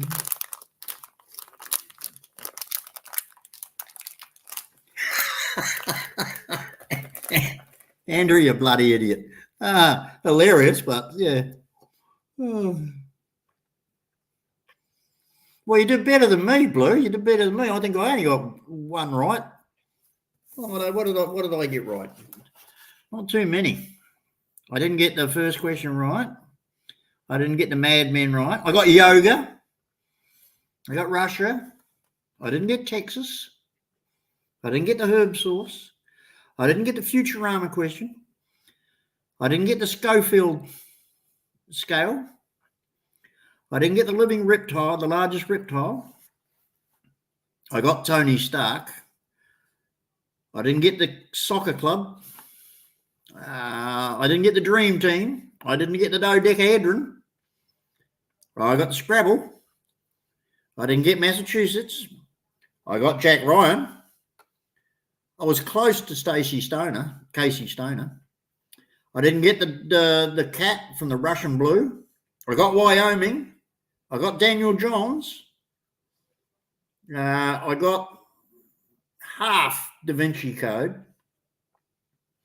I didn't get Riptide. And I didn't get the human heart. But I did get Everest. So I got more than one, which is pretty disappointing because I usually get about 5 or 6. Today, not so good. I did, Megan. I did. I got a few more than I thought.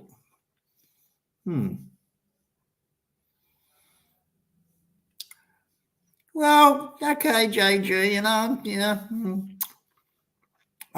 I suck more at the lollies. I like to suck the lollies while I'm doing the quiz. That's a good suck.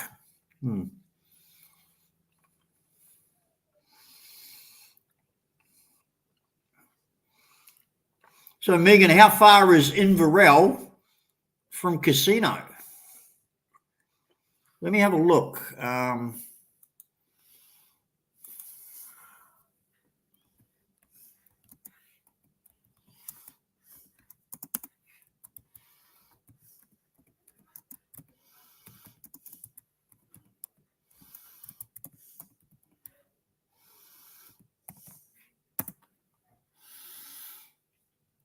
Oh, 3.5 hours, 286 kilometers. Oh, well, that's a good day drive. Take the Falcon out. Oh, folks, I got the Falcon back from the panel beater today. The rear spoiler that I bought. Oh, geez, look, they painted it, massive paint, fitted it to the back of the car, wired it all up. It looks brilliant. It just sets the car off. I'm really happy. Look like a little bit of a sports car now. Foo, eh? Got the Falcon going now, boys. Ooh. All I need now is the big fat tyres on the back, eh? Ooh, foo. Wish me cruising down the road, bro.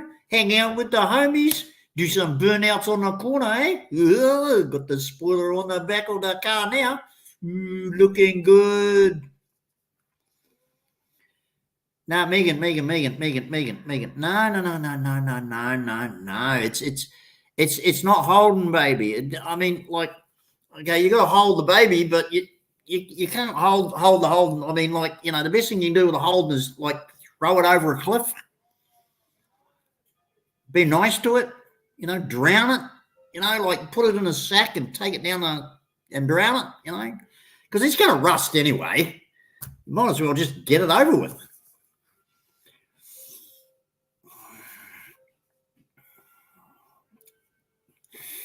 Now, anybody who's not in Australia, there are two kinds of people that are in Australia. There's Falcon and Commodore owners. That's it. Nothing else exists. You're either a Ford man or a Holden man, or a Ford woman or a Holden woman. There is no trans car. You're a Ford man or a Holden man. You're a Ford woman or a Holden woman. Interesting point. We should talk about this in the discussion. Can there be a trans car? I don't think so. Do you really think that you can take a gearbox out of a VE and stick it in an XC? No, you can't. You can't transit. You just, doesn't matter how you want to try. You can't do it. You can't do it. You can't take the tail shaft, the drive shaft, and the universal joint out of a Camry and stick it in a Mercedes. You just can't do it. When it comes to motor cars, there's only one trans. Righto, Jeff. I'm right. I'm right. Get your pen, throw it over your shoulder. Look at how messy that turned out.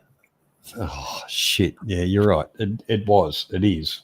Now, Jurgen said earlier, as we were going to a break, no music. No, Jurgen, because that was one of the things YouTube sent back to me, that although the music I was playing was not copyright music, but it wasn't suitable for them to monetize, even though this channel is not monetized. I'm not saying it's never going to be, but the whole part about it is to try and comply with some of the shit that they carried on about when we've had over a month of discussions, and they got pretty heated. But yeah, so yeah, it makes me want. If you buy your shit off them, they're happy. But if you don't, they're not happy. So anyhow, yes, Jeff, you can just about put anything anywhere. I once got a Toyota motor and joined it up to a Nissan gearbox in a little Cabell truck.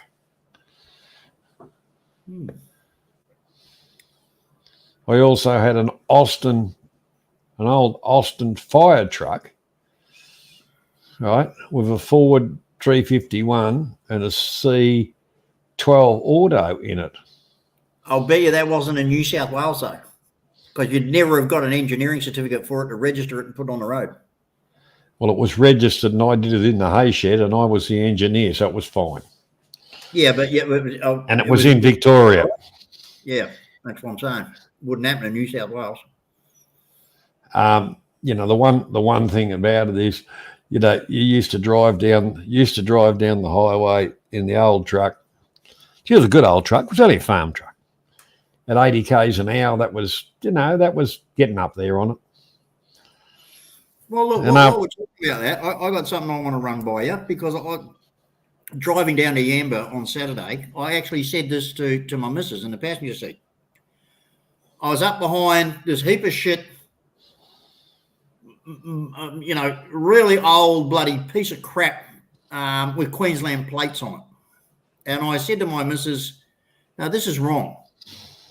What we should be doing is sending a letter to our government to say, any car that comes onto our roads in New South Wales from these out-of-state states that don't require a yearly registration pink slip check, mechanical check, should have to pay a fee to come onto our roads. Now, well, actually, I'll pull you up there. You've probably got some of the worst roads in Australia. Yeah, that's not the point. That's not the point. And the thing is, arsehole coppers, if I had my way coming to Victoria, there'd be a fence around New South Wales and none of you bastards would be allowed out anywhere. But at least when I come down to Victoria in my car, it is roadworthy. The tyres have tread on them. The exhaust is not leaking. The shocks have oil in them. The brakes have meat on the pad. Everything is in working condition. Your state and Queensland require no yearly check to register. No, Megan. Registering the fucking thing without a mechanic ever looking at it. Hello, Harry. I'm behind this car and I'm thinking to myself, when it falls apart and bits fall off it and it crashes into me and kills me because it's a fucking mechanical death trap, well, hang on, it's not fair. I have to pay to use the road in New South Wales with the other New South Wales road users in a car that is safe to drive. Queenslanders and Victorians can drive any piece of shit into the ground and never so much as put a new screw, nut or bolt into it for 20, 30, 40 years and get away with it. And they drive those pieces of junk up to our state and crash into us. Well, I'm sorry, I agree with that. Hang on. I'll go and get my violin out for you. You're obviously English, MOT, that kind of putting them over the pits type of stuff. It happens in New South Wales. It doesn't happen in Victoria. Realistically, our police here are very diligent and very money hungry. So they will if you've got a Scottish, okay, no worries, mate. They will hear if you've got a light bulb that's defective, they'll put a roadworthy on your car. So you've got to go, the whole car's got to get a roadworthy, which just for the mechanical check will cost you $250. And if you've got to have anything done, that'll cost you, and then a recheck will cost you $30. But as far as Jeff carrying on about New South Wales roads, what a disgrace.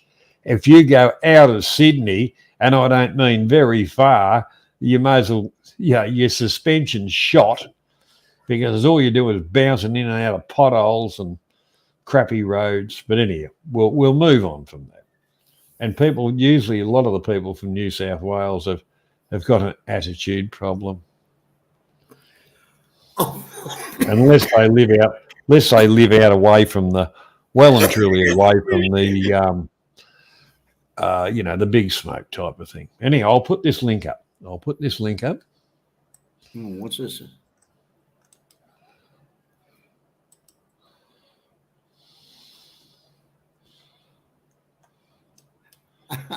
You're right, Megan. Yeah. Actually, you might be very, very mistaken there, Megan. 2 years ago, it was 2 years ago, I went up to see my mate up in Cooktown. I used to have property in Malvern, which is Queensland. Here's Megan, the lovely Megan. How you doing? I just want to say one thing to Jeff's defence. Johnny, don't defend him. Don't defend him.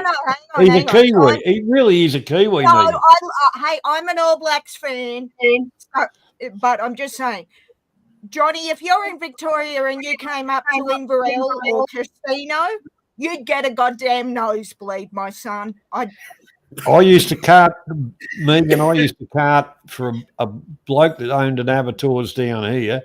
Mm-hmm. He also owned a farm in Casino, and we used to cart cattle from Casino back here. Oh, no. Shit. Tony, it says your devices aren't connected, mate. So you got to turn something on, Tony. G'day, Jürgen. Oh God! So Hello, many Johnny.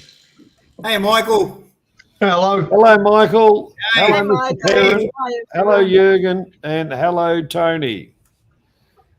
How are you, Johnny? Meaty? Yes. Hey, Butte. How you going? Hey, Yeah, good. I hope my audio is good, but I won't be long. Hey, Johnny, just a quick question. I've noticed you've followed that Aussie in Thailand, Palmy. The bloke is fighting for his bar. I've given up on that. He's just an e-begging dickhead. Oh, really? Yeah, but fair enough. Yeah, but considering the circumstances, wouldn't you cut him some slack though? After what happened to him? No, that's stupidity. Yeah, hang on a it minute, is. Of Andrew. course. Of course. You know, the whole part about it. You've seen the same scenario in a lot of countries, and Yeah. you know the instead of thinking with the big head, the little head comes into it, and not protecting the wallet. Yeah. Because in these countries you don't own anything. Exactly. So realistically, you know, you don't fall into bed, then fall into business all in 2 weeks. Exactly. Yeah. Hey, what got me? Listen, I had to speed up on following it. I only bumped into his channel about 2 weeks ago. So what I did was I followed a few of his episodes. I did it like within a few hours. And what got me, 3 months prior, he was interviewing some other poor Aussie bloke who had the same happen to him, and he never knew, like he could not believe 3 months later he'd be in the same boat. Do you remember that episode? Oh, look, I did. I followed him for a little bit, but I'm kind of so used to seeing it.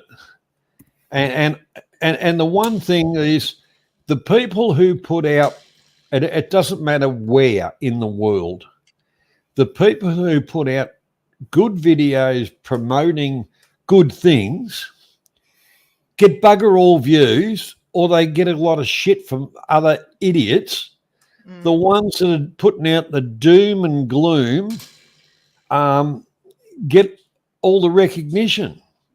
Oh, I've got a failed relationship. It was her fault. She stole my business. Well, you know. You let her. That's, Megan, being a female, and you said that, yes. But the whole part about I'm it is, sorry, Johnny. Sorry to interrupt. I don't know what Tony's speaking of. no, you're a very good judge of character, Megan. But I hear that, and I'm a psychologist, so I'm shrinking all of you. I'm shrinking all of you, Jeff. You are in serious trouble. But I hear that, and I hear narcissist, and I hear victim. Meaning it's everyone's fault, not my own. I'll blame people. And I hate that, Johnny. I was always taught, take responsibility. Yeah, you effed up. Okay. That's right, Megan. Take responsibility for your actions. Yeah. Yeah, Johnny. Yes, Tony. Yeah, but I don't think he didn't say it's everyone else's fault. He did say I'm to blame. He was like, what have I done? So he wasn't like just saying nothing's his fault. He put his hand up. I don't know. I can't, Tony. I'm just saying when I heard what what you said certainly, and what Johnny said. That's the Seahawk psychologist comes on, and I hear, oh bullshit. Yeah, sorry, yeah. The thing is, that's where I'm coming from. I mean, hey Jeff. Yeah. If you were made in 1958, I believe there was a recall in 1960. You have to go back to the production line. No, the production line blew up. Michael, you've got your microphone turned off. I wouldn't have been born. Well, turned your microphone off. Yeah, 1960, yeah. No, I wouldn't have been born if Daddy had seen the rubber was torn. No. Wow. So am I? Hey, Andrew. Michael, you Michael. still got your bloody microphone turned off. Michael, do I need to go and get my Welsh rugby jersey now? My Welsh rugby jersey from my godchildren? I I'll won't go and get that now. I won't stand up and show you what a real man looks like, because I don't want everybody to get offended. Well, I'm Megan, already offended and I haven't seen your face more than once, Johnny. When are you going to teach us English how to play rugby properly? No, Oh. that would be. Sorry, Michael. How did the All Blacks go last time they played you? I believe we cheated. What do you mean? Only that time, not every other game. But thank you, Johnny. I'm an All Blacks fan living in Australia. No, I'm down Is that with you. Michael from the Garden of Kent? G'day. Good day, Um, Tony. I know perfection when I see it, and it's not when I look at the English team. I mean, you Yeah, have. well, the problem is they don't train them well enough. I was going to say you poor bastards had Eddie Jones. How did that work for you again? Not very well. can I just explain something? Megan, Jay, anybody else out there watching? If you notice, Andrew, Michael, and myself are all wearing the same identical hat. Very It's a- snappy, all- gent. That's Now, that's because you Michael is found them in- at the same op shop. And Down Michael's on in the Kent. rubbish dump. Michael is in Kent, in England, and Andrew is way the hell up the top in Scotland. Yes, You're Andrew not is actually a in Edinburgh, are you? Scotsman. Where He's a you went? Scotsman. Yeah. But Hang Oh, on, hang on, I Michael, you was stand in up and show us Scotland your just dress. a couple of months ago. Yeah. Did you get it? Did you get into the kilt at all? Oh, good No, God. I didn't. Whoa, time out, Johnny. I've got to go to bed soon. Can we not put that in my head before Well, I try to sleep? Megan, you never know what you'll dream about if Andrew stands up and shows you what's under his kilt. Hang on, Andrew. Andrew, time out. Can I go and get my magnifying glass, please, and thank you? Oh, my electron microscope there. Oh, you're cruel. 30 seconds of your life lost. Megan, you're going red. What's going on? You're going red. It's 11 o'clock, and I've got to be up at 3:30 for baseball from Seattle. So thanks, Johnny. You son of a... I love you. G'day to Andrew Taylor as well, by the way. I haven't seen him for a while. G'day, mate. Yeah.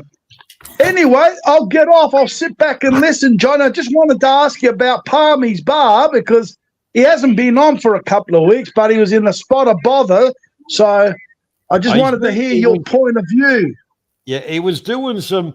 Actually, he was doing some streaming from the Kiwi and Wombat Bar, Yeah, that's right. and like kind of e-begging off, because that fella Steve that owns that and his wife, they've got a good solid relationship, a good business, and they've expanded, and all the good things that happen with good business management and good relationships. So he was kind of hanging around them, you know, doing a few streams and whatever, and eBay. So I don't feel sorry for him in one iota. If he's that bad, get a plane ticket and come back home. At least he can get the dollars. Fair enough. I feel sorry for him. I don't blame him. Because I mean, but I do agree with you. They should get the first, especially that other bloke he did the interview with about 4 or 5 months ago. Him also, they refused to come home. When you're in that spot of bother, you got no money. You're just borrowing money from other expats and begging. You got to come home. But still, I have a soft spot for him because, I mean, an Aussie abroad when they're, been done in by some Thai woman, it's not nice, I mean, it can happen to any of us. All right. There are people more smart, street smart that won't let that happen to themselves, but still, anyway. Good night. I'll sit back and listen. And Meaty, that was a great live stream the other night. Keep up the good work. See ya. Okay. Take care, Tony. Well, Bye, Tony, Tony. catch ya. Yeah, good night, everyone. I'll be listening at the background, though. Bye. Okay, No Johnny, worries, I Tony. just want a word to young Jeffrey. I am sending you money, brother. I do not care your nonsense. No. Hang on, I'll just put this again. Because Put it in the chat. Jeff, put it in the private chat. Megan can access the private chat. no, I just Johnny, I just took it from that chat. So if he wants to erase that so nobody else or like Oh no, everybody knows my email address. Everybody knows my home address, my phone number, everything. Yeah, it's all over. It's over. I'll Yeah. stick it in. No, hang on, shoot.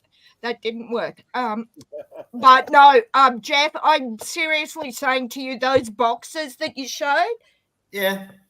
I would love a couple of those for my craft room to put scissors and things in. So we'll work it out. Okay. Well, Don't put sharp stuff anywhere where you can reach it. I can definitely post you this I've one. Oh, thank you. That's so sweet. I've got scissors within reach. Whose shoulder blades are they going between? Just saying. No. No, I just want trivia for the Andrew first time. Andrew needs a snip. Andrew needs a snip. Okay, again, I say I'm going to bed, Johnny, you SOB. Can you not be kidding me? Megan, Just Megan, literally taking Megan, my we're- sleep tablet. love you being here. You're a good contributor, a good person. You Oh, you have a bless good you. night's sleep. Yeah. I'm not going yet. No. It's 11:15. When it hits 11:30, I'll go to bed. Say not yet, unless you. Oh well, all right. Well, that's pre-preparation then. It is. I know because I've got to wait for the sleeping tablet to work. So Ah.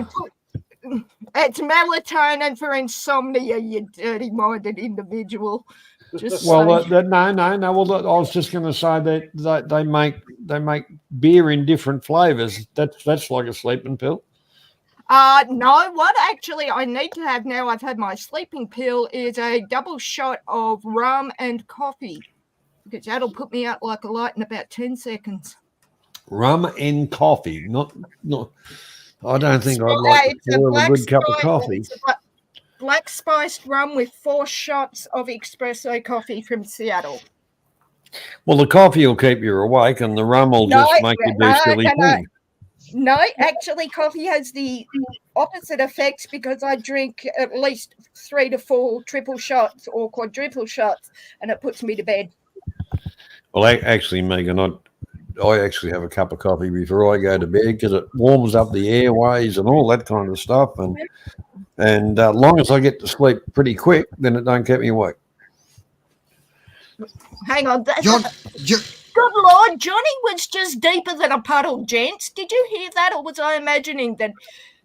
I'll What? drink the coffee so it keeps me warm and won't take us long to go to sleep. Wow, you're a philosopher poet, Johnny. Yeah. No, I know Anyway. what you mean. I might have a hot chocolate because the temperature is Johnny, well. Yes, Jürgen, can I just say something? you can. It's really nice to see new faces on the panel. I've never seen Andrew, Michael, or Megan before, so welcome. Thank you. I was here in January, swept the board, and just didn't get back. Not because I didn't want to, just because bad timing and whatnot, and having to be up early to stream to Seattle. But I thought, you know what? For Johnny Siam, I will forego a couple of hours sleep. So Yeah, I find it really nice that we get new people on the panels. Really? I'm sure Johnny's sick of me already. So No, I'm not. Well, actually, I when I was having my tummy fit hiatus thing, Megan, I did miss you. what, you missed throwing stuff at me, Johnny? You missed shooting me with a BB gun? No. I missed your wit. My half wit, my short wit, my quick wit. All of the above, Megan. All of the above. Oh no, I actually had to have a hiatus myself. My mental health just in the last 6 weeks has taken a huge beating, and I thought, you know what, instead of pushing myself to be online, I'm just going to choose what I'm online for, whether it's hockey or whatever, baseball at the moment, and I've really enjoyed the time off. Not because I don't like being around people, but just so I can relax, I guess. So, but Well, yeah, that's it. We all like to go somewhere where we're comfortable. yeah. And look, Jeff was trying to rip me off on some of the points, but look at him. Well, don't forget, Megan, he's only an apprentice still. Yes, and you said it was hard to find good help, Johnny, which, yes, Well, is I true. meant it. I did mean it. I know you did, but Jeff, I would also say, in your defence, sir, it's damn hard to find good hosts, don't you think? Exactly. No, No, I and- love and- you guys, and I and- did and miss you. I did miss Yeah, you. and the fact that I actually have to pay him to be on the street, you know, I mean, I've got to pay him and I cop the shit. I mean, it's just bloody ridiculous. I mean, you know, how much can a bloody man? I mean, Well, I take was it up. going Take it up with the union. I yeah. was going to say, I'll be on behalf of the union, I would like to offer my services to you to help you with that, not any other thing. I just saw the light in your eye. Just go. Well, the whole part about you got your scissors so you can cut him off. I'd like to put them between his shoulder blades, but that'd blunt the scissors, and they're a good and expensive pair, and I don't want to deaden them. Well, the Like thing is, I can sharpen them for you, Megan. Oh, okay. No, but not till I get him to do one of those designs. So basically, what you had to do the design, the wood burning, it's like what, 2 jumper cables? Sorry, It's the jumper. electrocution. It's electrocution. I'll tell you what I'll do. I'll tell you what I'll do, Megan. My missus and I, we love to get in a car and just go for a drive and end up where we end up. So I'll have a chat with me missus, and one day what we'll do, we'll jump in the car, we'll come down to Inverell. I'll bring the machine. Oh, I would love that. That would be awesome. Yeah. I'll bring the sander. I'll bring all the gear with me. It's very simple, and whatever stuff you got there, we'll spend the day doing it. Oh, that'd be. I've got you'd need a I'm just thinking, unless I can talk my brother into letting me use my his downstairs garage area, because I'm just thinking my house is quite small. Well, the thing is, you can do this anyway. I just got a fold up table that I sit outside my I was shed. going to say, would you be able to do it? I've got a beautiful park with tables and whatnot. Well, you need electricity. That's the problem. Yeah, that's what I was thinking. I might let me know when you're thinking of doing it, and I might see if my brother will allow me to use his big downstairs garage area with PowerPoints and things. But yeah, We'll have a chat to the missus over the next couple of days. She actually said to me yesterday, we were on our way. Today we're on our way home from Yamba. We've been camping in Yamba for the last 3 days. nice. And she said to me, "What are we doing this weekend?" I said, "Jesus Christ, haven't you had enough, woman?" She wants to go away somewhere this weekend too. She's got the bug. Unfortunately, this weekend I'm catching up with my gorgeous trouble. Yeah. Oh, we'll end up somewhere. Let me know. Let me know. Yeah. I would love that. No, I'm more than happy to come down and show you how it works. And I've got a friend that does the actual wood etching. It's with fire, but it's actually like, I call it etching. I don't know what I mean with wood, but I love that. And as I said, I've got a big craft room because I do scrapbooking and stuff. And those boxes, when you showed off those boxes, they would be great. I'll come down and I'll show you just how shocking I can be. Oh, geez, I'm clever. Johnny, sir. Yes. Do me one small favour. Can you either mute him or boot him, or preferably both? I kid. I kid. Would you like? I would love that, Jeff. Let me know. I will say though, in 2 weeks I have back-to-back sporting drafts. So I have the hockey. Oh, that's all right. on Monday to Tuesday. So I'm up all day for that. Then I've got 4 days at the back end of that week with the NFL draft. But and Well, I will. I looked it up on Google. It says you're only 3.5 hours away. I mean, you're only around the corner. In Australia, What's 3.5 hour drive? I mean, like I say, you're only around the corner. Drive. Yeah. I was explaining distance in Australia to a friend of mine in the States, and she said, "Okay, so if I drive from Sydney to Perth, how long's that taking me? A few days."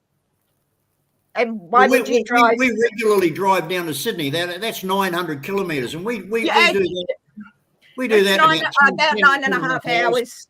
Yeah, 9.5 from where I am. But yeah, she just couldn't get over how vast this country is. But she's only been on one side of it. But yeah, I'm definitely in for that, Jeff. Yeah, definitely. I got out on the highway, going down to this time I went right through Ballina, and I got on the highway, the M1 at Ballina, instead of going down through Grafton. I sit on 110, put the cruise control on, basically. Hang on. Yeah, that's the only thing. But hang on, did the Ford end up in pieces on the highway? You know, found on rubbish dump? I'm holding, baby. I'd rather push my Ford than drive a Holden. Johnny, what happened to the stream? Megan's breaking up. Hey, it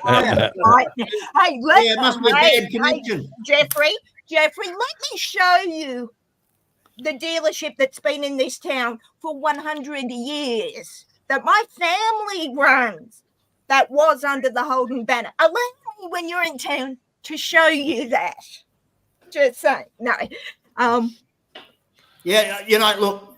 Once those pests worm their way in, it's very hard to eradicate them. You know, like the DDT doesn't work anymore. The pesticides just won't get rid of them. You know, they hang around and they hang around and they hang around. You know, but don't worry. Look, someone will invent something and finally it'll get killed. Trust me. So hang on, pests hanging around. So is that what you're doing with Johnny? Jeff, asking for a friend, being a pest and hanging around. No, I'm kidding. Or am I? I'm just Johnny's bitch. Not a very good one. Not a very good one at that. Johnny, I need to speak to you because that's what you told me. Oh, look, he's just trying to drive a wedge in there, Megan. Oh, Johnny, I thought I had your heart. I'm devastated. And for the fact that you're a bloody Ford driver. Gee. Good Lord, you think I'd have better taste in? No, actually, I don't. Because I know... Wait, did you see that Brocky's personal car, his personal Commodore, is up for sale, and the bids have already surpassed $350,000. It's on an online auction. Somebody tagged me in that because Brocky was my guy back in the day, and he thinks $350,000. That's such a lot of money, but for what it is, the other side of my brain's like, that's it. And did you see? I don't know if you saw his wife, significant other Bev, passed away on the weekend.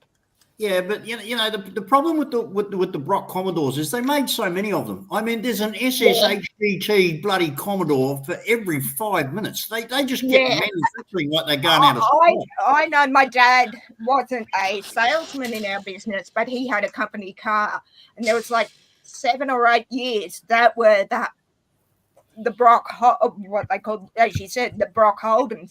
They were great cars, but you saw one, you saw them all.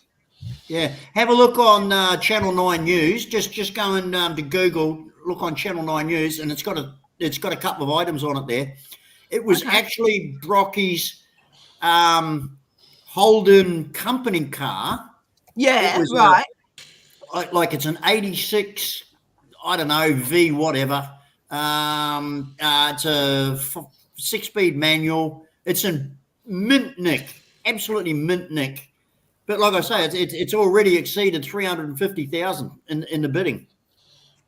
I'm just wondering if that was the one that was in the museum in South Australia, the Holden Museum, or it was one that I know I can't think of where it is in Bathurst with the race in Bathurst. They had a lot of his on display after he passed. Yeah, as far as car wise goes, Megan, it's nothing special of a car. It was just that because it was it's the association. I have a lot of sporting. Well, I mean, you can see there in my avatar. That's me in Seattle at the football. All right. 2 years ago, in October 2 years ago, I have a lot of memorabilia that wouldn't mean anything to anyone outside my sporting teams. Oh, right, okay. But as you said, it's the association of, you know, that jersey or that helmet or whatever. Yeah, that's a good point. But now, let's face it, there isn't a Commodore on the planet that can hold a candle to a 72 GT HO Phase 3 Falcon. You keep dreaming about that, my little delusional Ford-loving friend. I will have to be very inebriated or in the throes of a massive migraine for you to hear the words Fords are better than Holdens coming out of my mouth. Not going to happen. Yeah. I can't help it. This voice in the sky just came out and said, there will be Falcon. There be Holden. It is. They are. It is. I am. Yeah, but Falcons fly. Holdens are just holding on. Yeah, exactly. I remind you, Fords are found on the rubbish dump. Actually, I have a photo. When my dad died, I got all his stuff from our archive. And there is a photo of my grandfather, my great-grandfather, Prime Minister Ben Chifley, and the first Holden that came to Inverell from the Elizabeth Holden plant that my grandfather drove from South Australia to Inverell. Yeah, I've had my driver's license for 49 years, and I drove a Holden. You still don't know how to drive. No, I drove a Holden once. I was going to say, is he driving on the right side of the road, Johnny? I'm not wanting to get in a car. Graham just put up a comment that because Fords were my second preference in vehicles, Chrysler, Valiants, and I actually had a D49 Charger. I used to like me Valiant. Give me a Monaro, like the original Monaros, and I actually 68 model Monaro. They fold in half very easily.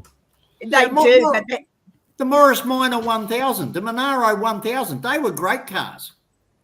Did you just call my Monaro a Morris Minor? Oh, you wait till you come to Inverell. You're not going the Morris Minor, the Monaro 1000. My scissors are going to find a home between your shoulder blades, my son. Yeah, but Jeff, you realise Megan's going to go out tomorrow and start digging a hole out the back. Only one? Johnny, boy, you might be...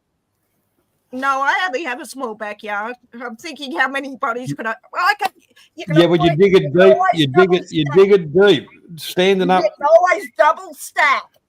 Yeah, you have them standing up, you know. That's right. That's what my grandfather, grandmother, and father all in there. Yes, but yes, my scissors might be going home in between your shoulder blades, Jeffrey.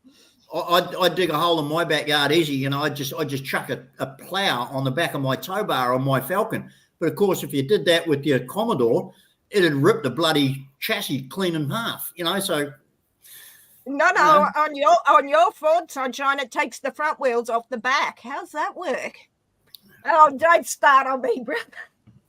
One thing I will get passionate about because it is Megan. It's 11:31. Yeah, I know, Megan. Look, I know all about your Holden. I can hear it rusting from here. Listen carefully. Oh, no, Jeff, you put on your hearing aids, son. It's Johnny's Ford. Oh, hell no, I don't want to get deafened. If I put my hearing aid, I mean, that would be like lightning, like thunder going off in my ear, you know, like, hell, the noise of it, I mean, Inverell's 285 kilometres away, and I can hear it rusting from here. If I put a hearing aid on, I'd go deaf. Sorry, did you say something? I tuned out when you started paying out Holdens. Yeah, yeah. And nobody pays out for Holdens except to have them taken away on a tow truck. Actually, That's interesting. there- Allow a bloke me- down, a fella down here bought one on eBay or one of the forums, Mhm. and he said, I've got to go and pick it up. And I said, well, why don't you just get him to post it? He said, what are you talking about? It says nothing but a pile of rust anyway. Remind me, Jeffrey, to show you the collection of Holdens at our car museum. In pretty good nick from the Holden dealer. What do they call it? Not fan club, enthusiast club. I think it's that. I can't think of the name. My dad was in it for a time. But no, you can stick your. No, actually, if I told you to stick your Fords, you'd enjoy it. Well, you know, Yeah, well, you are being a little bit forward there, Megan. I am, and that's why I'm stopping myself from. But then come on, Johnny. Jeff told me he was your bitch, so he gets what he deserves. I'm just saying. yeah, Fords like to stick to the road, whereas Commodores, you know, they're forever going off and banging into trees and over cliffs and over. Well, hang on. We have to make sure we're the daredevils that make sure Ford drivers are safe, because they don't just hit a tree; they cause the whole forest to explode into flames. Well, you know, if he was still around, I'd ask Peter Brock what he thought about the safety of.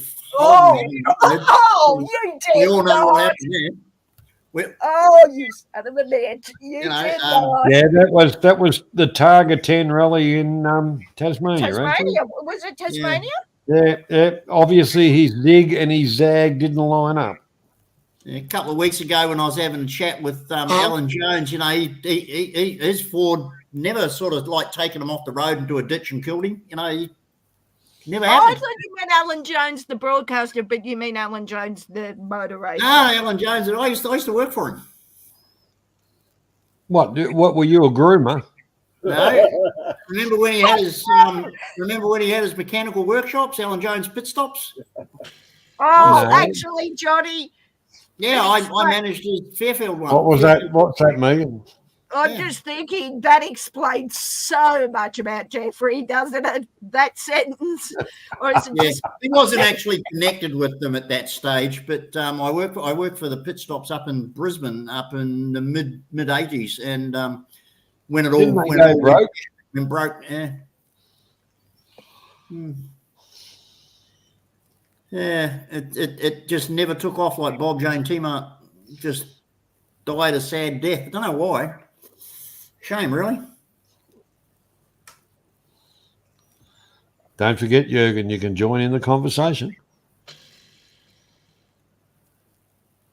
Well, honestly, Johnny,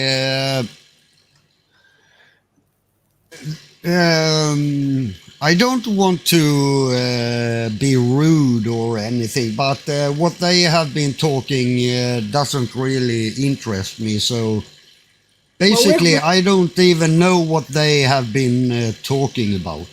Okay, well, it's like you. I'm not being rude.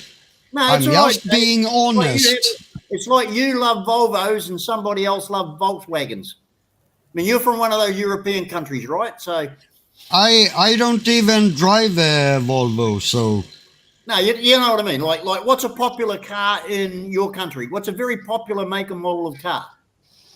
Volvo. Okay, so what's another very popular make of car? The two most popular makes of car. You got Volvo and what else? A Saab or a BMW? Hyundai, Toyota. Okay. Well, in Australia, Now it's popular to buy a Tesla, so right. Okay. Well, here, for going back since cars were bloody invented, you've had two types of people. You've had people that like this brand, which is the Ford, and you've had people that like that brand, which is the You're wrong, Jeff. There was Exclusive three types Australian of General people, Motors Holden. and there was and- the ones that like Chrysler. Yeah, and General Motors Or Holden, Dodge. the Holden, the Commodores, all those cars, Jay, they're specifically Australian for the Australian market. They've actually ceased production now, but and their cars are classics.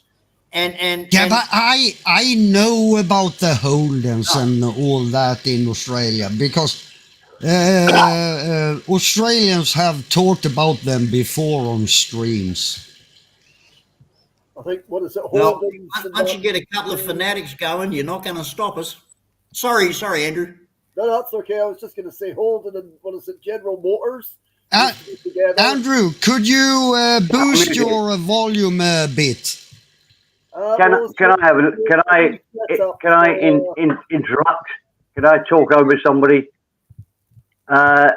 Megan, I love the way you talk about cars. Have you seen the movie My Cousin Vinny? Oh, many years ago, that was with Joe Pesci, wasn't Joe it? Yes. Yeah. And you don't think you're like his girlfriend that Oh, Marissa. is What was her name? the expert witness. Tomei? You know so much about. I would have thought that was your favourite movie of all time. I've been shamed into silence, so I'm not sure if I should be talking anymore. No, I'm not shaming you. You do talk a lot, Megan. But I'm not saying Megan, you are. Megan, I'm I not talk saying- a lot. I talk far more than you. I love the way you talk about cars and how you understand as I cars. said, I'm amazed that My Cousin Vinny isn't your favourite movie of all time. now you've got. I'm supposed to be in bed, and now I want to go and watch that movie again. Thanks, Steve. I mean that sincerely. I haven't watched it in quite a while. You just have to watch it. You just have to. I mean, it's a brilliant movie, and I've watched lots of real life lawyers say that the court scenes are incredibly accurate. There's lots of real time lawyers that say it's a brilliant movie. The lawyer stuff is brilliant, but Megan, you are the girl on the stand at the end. And I'm amazed that you don't love it. Because that's you. You understand. Oh, Megan, watch it. If you come back and say it to me after you watch it again, that I could be the witness on that stand. Go and watch it, but Say again. Sorry, I was over talking you. Say again. Oh, I just said now. I can't remember the last time I watched it. It's got to be 30 years, but maybe even Megan, longer. But no, watch it. I'm looking for it now. I'm looking for it. So I will do. You got to watch it. I will do. Because to me, you understand cars the same way as the witness does on the stand now. Well, as I said, I've been around them my whole life. I'm 48 in December, and my father moved to join the business 6 months before I was born. So, yeah. Excellent. And Megan, do you understand that men love women that understand cars? I've been around. Oh, hang on. What did I do there? I've been around a few that do, like the mechanics and stuff. So, yeah, I love cars because I was raised by my dad with my brother, and that was around me, But I just found it on Disney Plus, so I will definitely be watching it again. Oh, Megan, you could be the star witness. You're the same as a star witness in that movie, and it's a brilliant movie. Anyway, I'll shut the fuck up. But it was so interesting to hear you talk about cars exactly the same way as it was in that movie. Because most women have no idea. Zero idea. And it's really sexy to hear a woman talk about cars. I couldn't. Just saying. I could not pull apart an engine and put it back together. But I will watch any one of you boys do it and go, "What's this?" No. Megan, one of those. What's this? Megan, I think Johnny Siam could. Maybe Jeff. JG, no. I don't know Michael Young or Andrew Taylor. I couldn't know. Fuck me. If I pulled an engine apart, I ended up with lots of spare parts as I put it back. Yes, I'd be There'll be the lots one of bits that would end missing. up with 5 spare screws. So, Oh yeah, for sure. but yeah. Well, Perry, to be fair, it doesn't matter if you put something apart and then put it together. It doesn't matter what it is. There will always be screws left. Yeah. Mm. But JJ, it's a good question. I've noticed people that are really handy. They don't care. I am always worried about taking something apart because I know I'll lose the screws, I'll fuck it up, and it'll all go wrong. People that Well, really understand stuff don't care. They'll take it apart. I've never been a take it apart person. I just want to, I want to like, oh. Well, Perrin, if it doesn't work after you put it together, you sit down and try to figure out why it doesn't work. Well, yeah. Do I have a rattle to my microphone? No, you're good, JG. You sound Is it better sexy now? You sounded as sexy as always. You're okay. JG, there is something like a little hissing sound or something in your mic, or maybe it's possibly mine. I'm not sure. Can I just? No, you're Megan. You're as clean as day. I think I'm very analytically minded for certain things, but I could not pull an engine apart. I don't think. Well, I could pull it apart like my brother used to pull everything apart as a kid, but putting it back together, even with instructions, like I like building Lego, but yeah, I don't know. Megan, I have a buddy in the south of Pattaya that has a 3-bedroom house. Mm-hmm. One of his bedrooms is totally devoted to Lego. Whole bedroom. A man after my heart. I'm in the middle of 12 Lego builds for Star Wars. Wow. Yeah, and I just dropped. I was building Grogu, Baby Yoda, and was just about finished and dropped him off the table onto tiles. Oh. Mm-hmm. Yeah. So. No, I can understand it. It's a hobby. Yeah. I've never really got involved in it. Oh, look, that's not my echo. Somebody else is echoing me. Not me. But I can hear an echo. Yeah, you've got something on. You got something on, Steve. You're echoing like shit. Yeah, JG, GG, it's not me. Yes, it is. I think it is. No, it's not. It is. Well, so why did it suddenly start?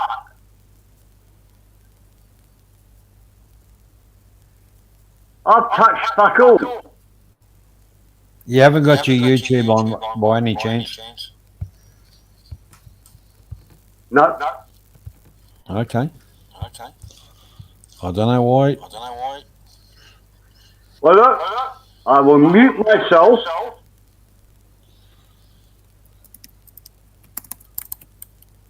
And Just there's interject to see if anybody can hear me clearly, please. yes, my Andrew. Thank you. Actually, The I must echo turn- is still there. I'll turn my microphone off again. What did you do?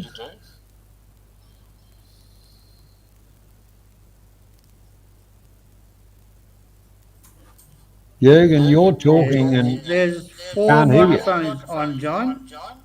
Yep. I'll turn mine off. The echo's still there when I turn mine off. I don't know where the echo's coming from.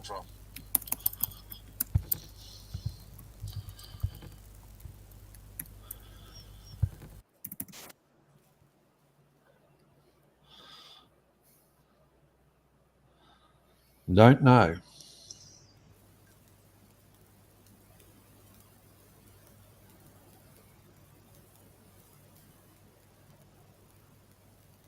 Now it has stopped, but nobody's talking at all, so we can't find it. No. You Fucking can hear it. brilliant. Oh, I'm amongst fucking rocket scientists. It's You know, not me. Sorry, Johnny, it's not me, is it? Because I No, it's not closed Megan. everything. No, you're right. it's Megan, not you're okay. It's not Jürgen. It's not Andrew. Try Jeff. Jeff, turn your mic off. Or on or whatever. Yeah, blame Jeff. Yeah. No, yeah, fair enough. Jeff did it. I think it's gone now, isn't it? I couldn't find out who the culprit was.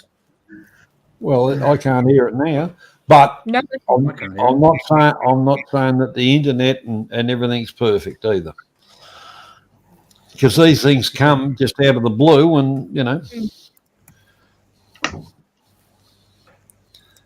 Yeah. Anyway, Oh, great. story about mechanics. Because my father was a mechanic, and we was going through France. All piled in the car. That's mum, dad, and us 4 boys.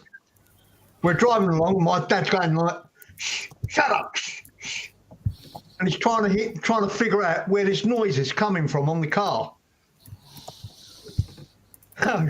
We pull into a motorway service station or servo, whatever you want to call them. And it turns out it was his electric razor in his case. When he put the case in, electric razor switched on, it was buzzing. And he's driving, this thing's in the bloody boot, and he can hear it. He's like, shh, shh, really doing his crust because we were being noisy because he could hear this buzzing. That was hilarious. that was like my brother got this, those voice box toys that, say different sounds and make, fart sounds and all that. He was flying back to Sydney, and I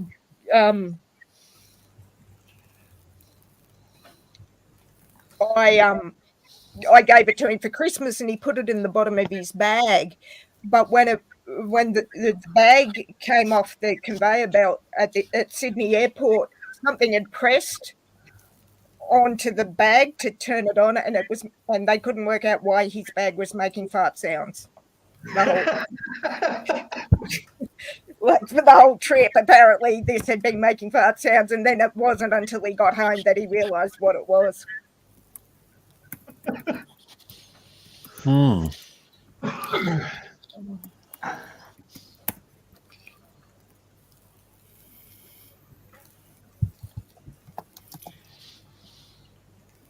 A question for all of you. I watched lots of shorts about people losing their baggage at airports and that. Have any of you ever lost your suitcase? Never arrived on the carousel. Once. But I've seen a lot of court programs where people are at the airport finding luggage. It's amazing how many people go to the airport and find luggage. Really? I've not seen that. Okay. Last flight coming back from the Philippines. Yeah, thieves. They just people go to the airport, and maybe that's why they don't let people into the airport in the Philippines unless. Yeah, but Jeff, you can't get it when you're collecting your baggage. You're still on airside, so you can't randomly get in there. You have to be still on airside to collect the baggage. Nah, not with air. all the Domestic here, you can just walk in the airport. Perrin, I haven't lost bags, but I went to America. I went to LA 2 years ago and then to Seattle. But one of the main reasons I went to LA was to go to Disneyland to build a lightsaber because I'm a Star Wars nerd. So came back from Seattle, was sick as a dog, jet lagged, and my lightsaber was missing. That because it was in like the bag's too big. That was okay. I go and look for it, and it had fallen behind 2 large bags. But the attendant didn't want to make a deal of looking for it because I reckon they saw the lightsaber and wanted to keep it. And I'm like, no. yeah. It's $375 worth that I went to America to get. You find the damn saber. I'm not leaving. And mysteriously, Jeff, is this your lightsaber? Yeah, it's got my name on it. Thanks. But no, so I haven't done much international traveling. I've done 3 trips, but no, never lost a bag, but nearly lost a lightsaber. Not sure if that's what you meant. Megan, can I ask how much? Look, the price of the lightsaber was priceless. It was. But in normal terms, how much was it worth? I understand where you're going from. I understand it's priceless. You went to wherever to get it. But in real terms, how much was it worth? Okay, so I had to go to Disney. So excluding airfares and whatnot to get to LA, it was $125 for the ticket to Disneyland. It was $75 for the Uber. Then it was $375 US for the saber with all the I got 3 cases, etc. How much? 75. $375 US. $375. 375. Yep. Lightsaber. And well, given that it was handmade to my specifications, and it's way cheaper than the $3,200 I paid for my dual-bladed Darth Maul saber, which a friend of mine made. But it would probably work out to be roughly the same when you factor in, the whole trip and stuff. So, yeah. Megan, there's a problem here. I'm telling you, there's a really serious problem starting to occur here. We like cars, okay? Oh, good God. Fiction. We like fractal burning. Hell's bells, woman. We're going to end up married. I can see it. Well, let's face it, Jeff. I don't think Megan's into polygamy. Look, Yeah, no, Johnny. I understand exactly where Jeff's coming from. You've got a girl here who's talking about all the stuff fiction and fractal that burning. men love. Same page, woman. No, hang on, gents, there's only one of me. Please form an orderly line to my left. Well, you're not doing the lightsaber. Now, let me tell you, try the bloody post. Now, I sent Andrew his hat, okay, as a loyal supporter of the channel. It got there. Andrews was the only one that there was no hassle with. Then I sent another one to Kathy in California. To this day, we don't know where the hell it is because on the box you have to declare what it is. Australian stockman's hat. And to this day, we don't know where it's gone. Australia Post don't know where it's gone. Why didn't you write sweaty old hat? I was going to say, why not write old man? Sweaty old hat. And the drama we had getting Michael his. After 2 months, I get a call from Australia Post to say it's back at the post office where you sent it from. You put the wrong address on it. No, I didn't. And so I had to go back down there and readdress it the way they wanted it addressed. And it took another 6 weeks to get to Michael. So getting stuff around the world, it's just a freaking nightmare. It is. It's ridiculous. I did contemplate sending my saber back via post, but I was like, no, I'm taking my chances because I'm not leaving this. So. Anybody hear me? Oh, they can. I can now. No echo, no. Oh, look, getting on that subject there, Stephen, I did lose my suitcase for 2 days. And did I carry on when I got it? Come back all mangled and everything. There's a new thing out at the moment, Steve. It's called an AirTag. Now, these are about $30. You put them in your suitcase, and they'll track the fucking suitcase anywhere in the world. Stephen, right? your mic cut out. You lost your suitcase for 2 days. Johnny, I'll Actually, go I off and think come it's back your again, mate. headgear, I'll Steve. No, reconnect. I think it's Yeah, your all right. headgear, Steve. I can hear it What, fine. me? All right, really? All right. Did you hear the whole lot of it, John? Yeah, I heard everything you said. All right. So it's called Smart Tag, right? And they're only about $30-$40 each. You put them in your suitcase. Now, if you're in Thailand, you're waiting for your suitcase, and your suitcase is in Dubai, it'll show you on the map exactly where your fucking suitcase is. I've got one in my man bag. You got to have one in your man bag. I've got one in my 2 suitcases. I've got one in the car, so if he knocks off the car, they can fucking keep it, actually. But And one in his underpants, just in case something goes wrong. Dude, bad fart, yep. Track them. And you can put them on. I got them on your keys. I can't lose my fucking keys. They'll just turn on the phone and it'll take you right with a couple of feet of it, about 2 foot of it. If you get really up close, you can turn it to really accurate. It'll make the thing beep. So you'll never lose your keys. You can't lose your suitcase. And can't steal your car, but I wish I would steal that. Right. Next question, Stephen. That was a great answer. Steven. Next question is 5,000 a day. 5,000 a day I had to spend on the car. wow.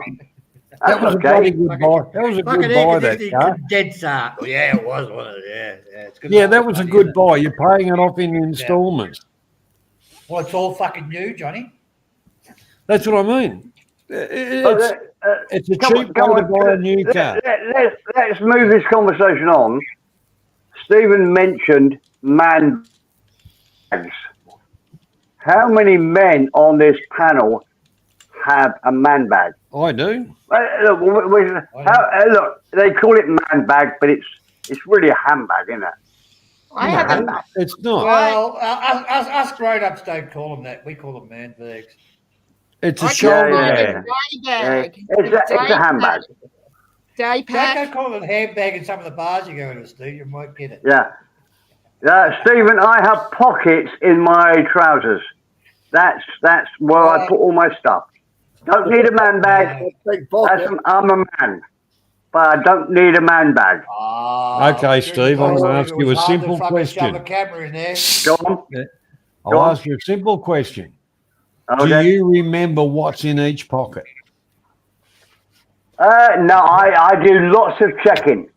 I check the wallet, check everything. I'm always touching my front pockets and my back pockets and the side. Look, I have a really sexy man bag. Beautiful. Oh, is it Donated pink? to me by my father. Johnny, It's the sexiest man bag you would ever imagine. I am too embarrassed. I am too embarrassed to use it. Steve, I am asking for a friend, being the token female amongst you gentlemen, as I said, lying to my left. I have a day pack, an Adidas one that the All Blacks use. Let's see. Oh, that's That nice. sounds cool. That's about the size of Yes. mine. That is awesome. Yeah, That's a Midget, little- you're a girl. That's Midget, you're a my, girl. You can have man bag. any handbag That's, you want. That's awesome. Jay, That's my man bag. Has it got a shoulder? What are you showing? Hold on, I can't. You're very... The lady gave me that the first time I was in Thailand. Listen, mate, you were very... It wasn't used. Show me again. So it's second hand, is it? Your missus had it. Who is echoing again? I missed your disclosure, JG. You were on small... Oh, fuck! It's not me echoing. All right, I'll turn off my microphone. JG? Yeah, Still it echoing. isn't me. No, Not me. turn off your cameras. Right. Look. Anyway, JG, even if I'm Ah, echoing... it went away. Is it you, Andrew? You might have your It's not microphone. Steve, it's not JG, it's not me. Johnny, you want to check yours, mate? Turn your mic off for a second. It started when you speak. But it isn't you, Clark. Is it you, Andrew? No, it's not me. There. It's gone now, isn't it? I don't know. It's not happening when I talk. Yeah, Let's now go it's round the gone. table. Maybe you're not. Now it's gone. Yeah. So, JG, let's get back to the set. I missed you showing your man bag. Let's see it again. This one. Okay. Is that PVC or is that leather? Leather. Okay. Oh, well, we got Michael Leather. Young. Oh, fuck me. You're all fucking girls. What would any man have a man bag? Come on, Perrin. Yes. Come on, Perrin. The lady gave me that one the first time I visited her in Thailand. So George, Okay, it's JG. you never tell her. it's you never it's say to them, dear to my I heart. retract never I say a lady retract gave you a handbag, my criticism. Jordan.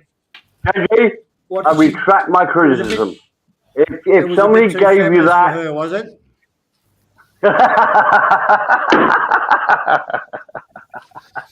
I only Never use a strap admit that, bag. JJ. No, Don't JJ, say a if- woman gave you a fucking handbag. What's wrong with you? Was it full of funny puns? What link's that, Megan? JJ, look, let me explain. My best two mates in Pattaya both have man bags. And they're both They are bloody great. 10 times tougher than I am. But I Perry. hate the idea of having a man bag. Hate it. Perrin, they Yeah. are great. They are great if you're into streaming, as an example. You can Okay. fit a shitload of power banks in here. Yeah. Nah. Okay, If it a doesn't shitload of power fit into my banks. pocket, Don't forget the beer. Put beer in there. What do you think I have my man bag for? Carrying beer. Wearing my Is for my COPD. tampons or what? It's my binoculars case. I got to carry all these puffers around because I run out of breath. Just walking downstairs and walking back up, I've got to take a puff. I've got so many of them. You have asthma. Yeah. Oh, COPD. Okay.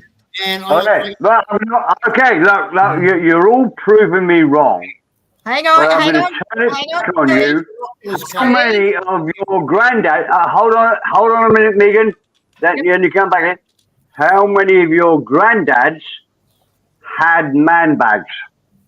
No, a lot of them. Mine actually had a sugar bag split down the middle, and part of it was a strap to go Oh, over their fuck. shoulder. They What put are you their doing? lunch and all that shit in. Well, that's My why God. Now that stuff, No, they yeah. didn't.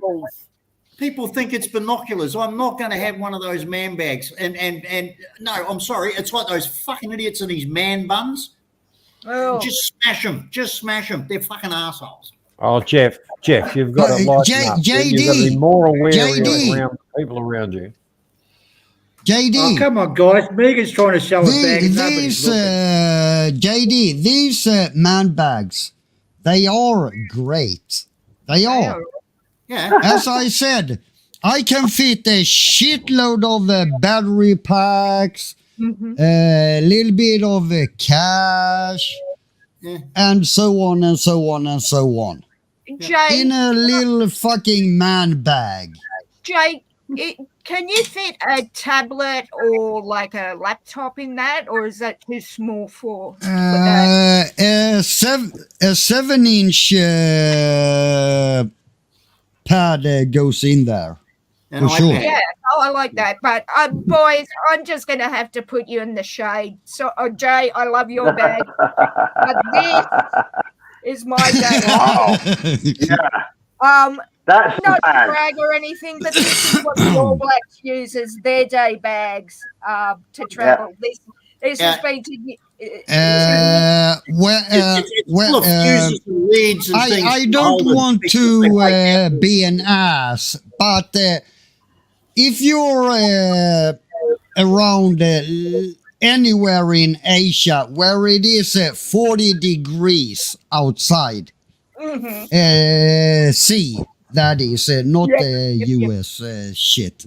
Yeah, the Fahrenheit crap. Then you don't want to wear that fucking backpack. I promise you. No, that's true. I That is promise true. you. I had it You in will LA. not want to wear Yeah, that. that is very true, Jay, and learnt that the hard way in LA. So yes, that is true.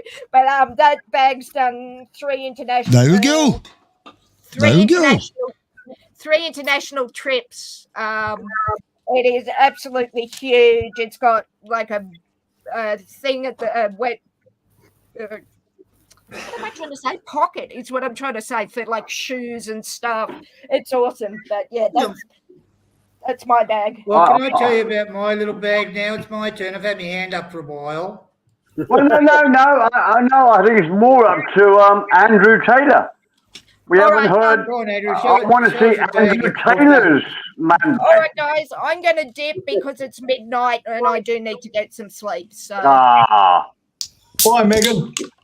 you got no stamina, Megan. You got no stamina.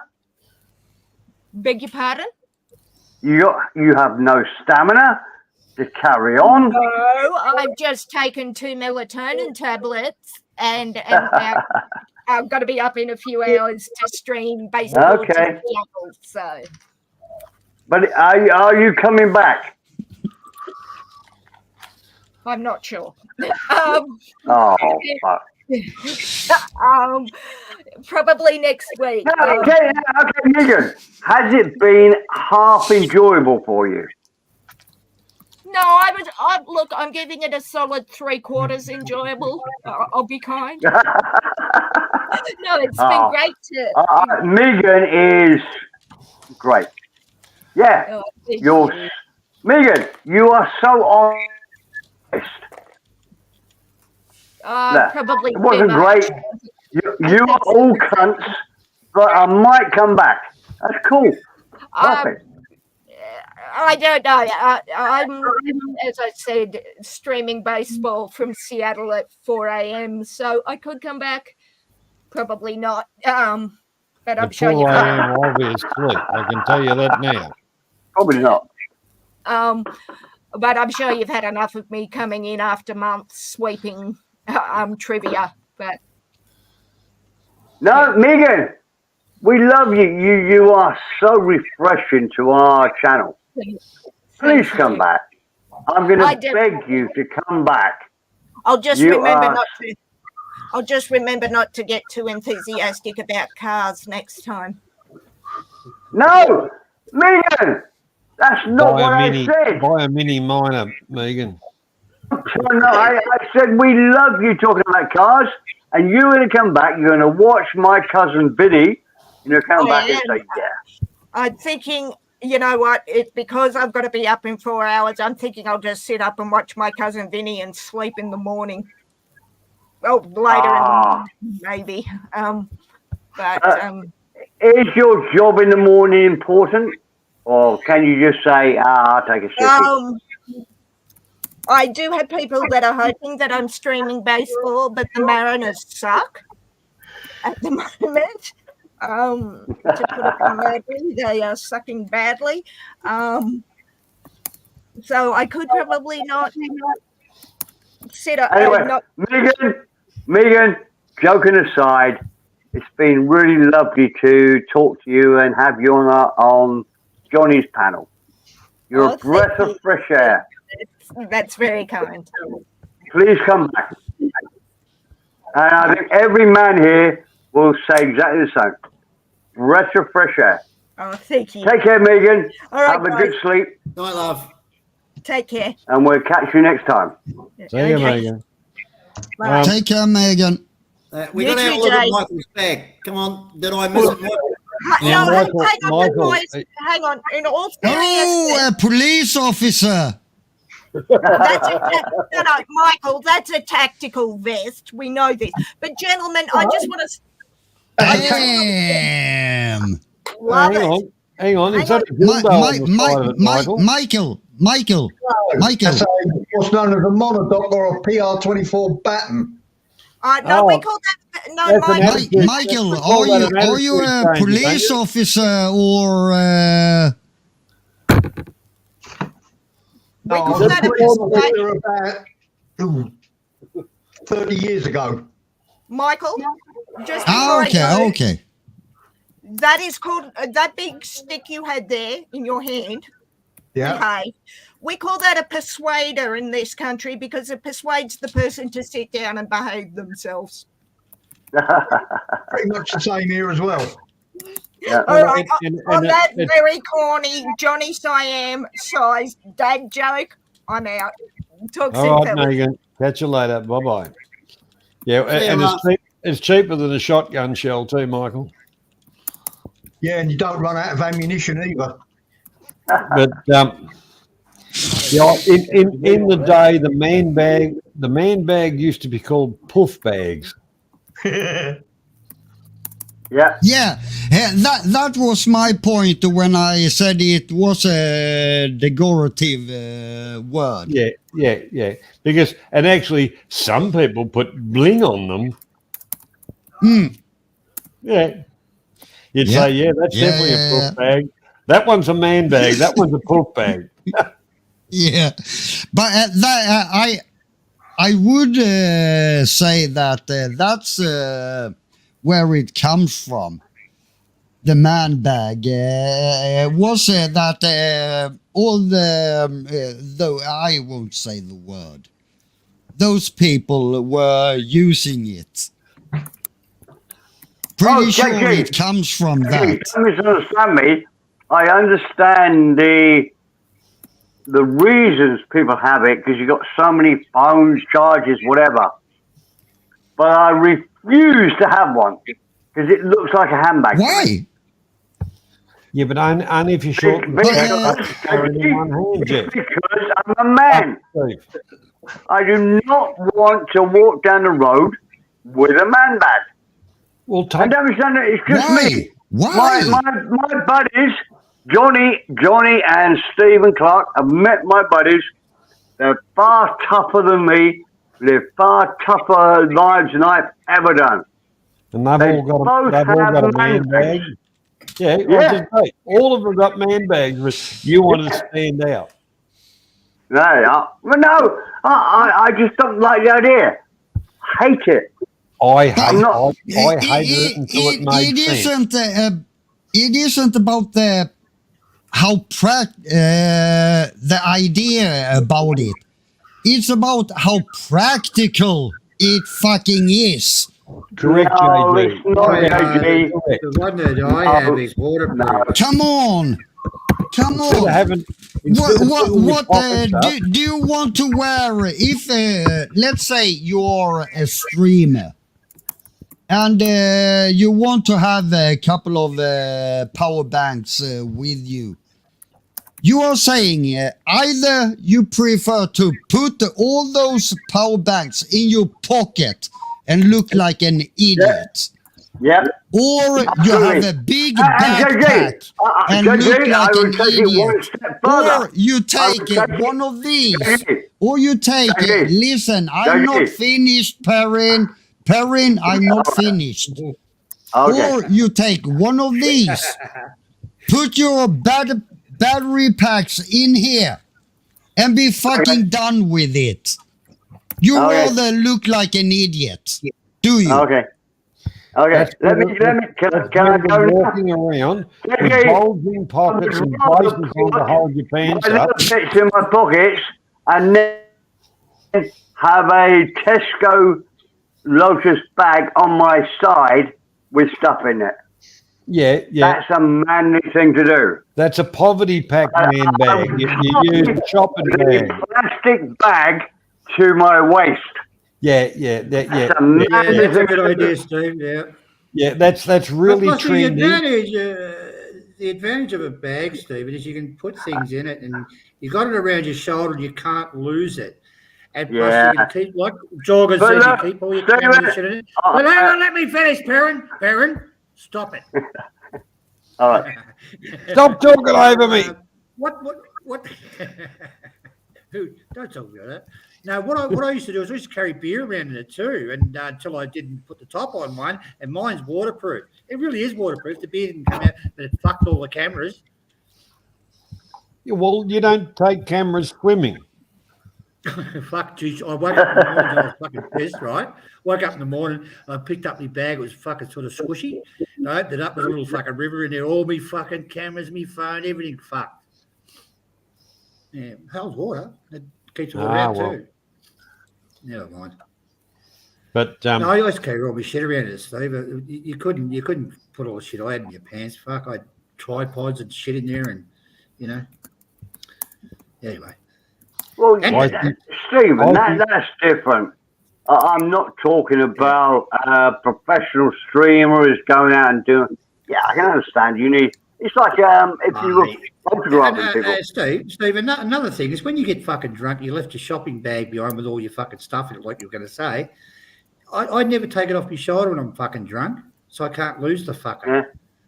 Yeah. Yeah, exactly, Clarky. Exactly. but then You then again, always have it around you. yeah. Then What about the again, one that Indiana Jones wears? Indiana Jones, Indiana Jones. Do you call that No. a handbag, Stephen? that's It's very manly. Jeff, Oh, ninja. JD is going ninja. no. That's only a bloody carving knife.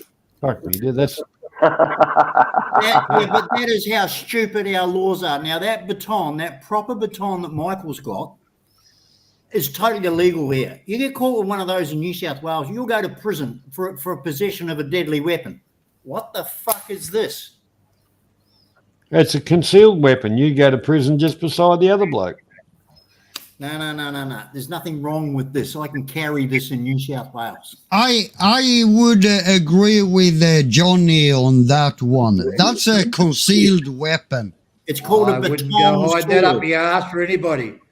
It's called a baton sword. Baton sword. Smell a poo? Depends on how you want to say baton, B-A-T-O-N. It's still a concealed weapon. Well, you could put that term on it, but there you go. But that baton that Michael's got is totally illegal here. This isn't. I can take this anywhere I want to go. And do you know want to why? check? You want to check your new rules now? No. The Bit blade of is crowdfunding here, Johnny, so we blade can is less get than- Jeff out of the jail. blade is less than 12 inches. Yeah, but JD, even Yeah, that's what I've if got. you're allowed to use that or have it, you could still be accused of carrying a concealed weapon. End of fucking story. Okay, JG and GD. Out of the Can house, we have a break because we've got two people on this panel that aren't talking. So we can give 20 minutes to Andrew Taylor and Michael Young to tell you you're a cunt, JG. Yeah, I actually made a comment about this like an hour ago. I Well, know. But they aren't speaking. It's only us speaking. Shut the fuck up. Andrew Taylor, I don't know you. Whereabouts are you in the world? I'm in Scotland. Scotland. Yeah. Excellent. Good man. And Steve, North Scotland or South Scotland? Well, originally from the far north, but since 2021, I've been down in the central belt, say an hour away from Edinburgh, an hour away from Glasgow. Glasgow. Good man. And how have you got onto Johnny's stream here? Do you travel to Thailand or? No, Jeff. Jeff. Through the Jeff connection, Steve. Aren't you looking at the hat? Look at the hat. Okay. Look at the head. Oh. Okay. Steve. Okay, so Andrew, you follow Jeff. That's right. Yeah. Have you ever travelled to Southeast Asia? Michael, I've been to South Korea, Watch I've been this, to the Dave. Philippines, and I'm either heading to Shenzhen in China this year or back to the Philippines. Right. Excellent. Yeah. Mi- So you Michael, see, Steve, Michael's getting his hat. you see the hat. Oh, fuck. All So right. that's Michael. how we've connected through our channels, Johnny and I, and the same as you come on my channel and I thought I was Clarky on the comes on Texas my Rangers. channel, and that's we interconnect through the channels. That's how you'll see it, Yeah, Michael. yeah, Jeff. Look, yeah, I know you think I'm trolling you, but you do have a lot of really good friends on the internet. You really do. So does Johnny. So did Johnny. No, we all hate Johnny. We're only here because you got a StreamYard going. Fucking hate the guy. Fucking argues all the time. No, I got no time for Johnny at all. But no. What I love about Look, come on. I'm a bit drunk. yeah, you can come Michael. on live stream I'm and nobody still here. Michael. You do that Yep. in America, they want to hunt you down. Now you go onto an American live stream and take a piss out of somebody. Oh, They will hire shut a the fuck fucking up, detective Jeff. to turn up on your door Jeff. with a machine Shut gun. the fuck up. Stop talking. Jeff, where are you in this big wide world, mate? Australia. All right. And do you travel to the Philippines or Thailand or? I've been married to a Filipino for 36 years. And we own property man. there. We go there pretty much every year. Wow. Excellent. And I own a rice paddy, mate. I own a rice paddy. Oh, Believe big it or deal. Yeah. It's cheaper to go to the supermarket. and Jeff, buy a I bag want to talk to Jeff. Can you shut the fuck up for a minute? Because I've never met Michael Young before. 36 years? Fuck me. 36 years. That's a hell of a time. That's what she says.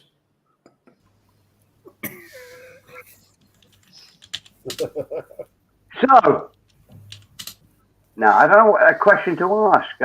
'Cause Michael, I've spent about 3 weeks in the Philippines. 3 weeks.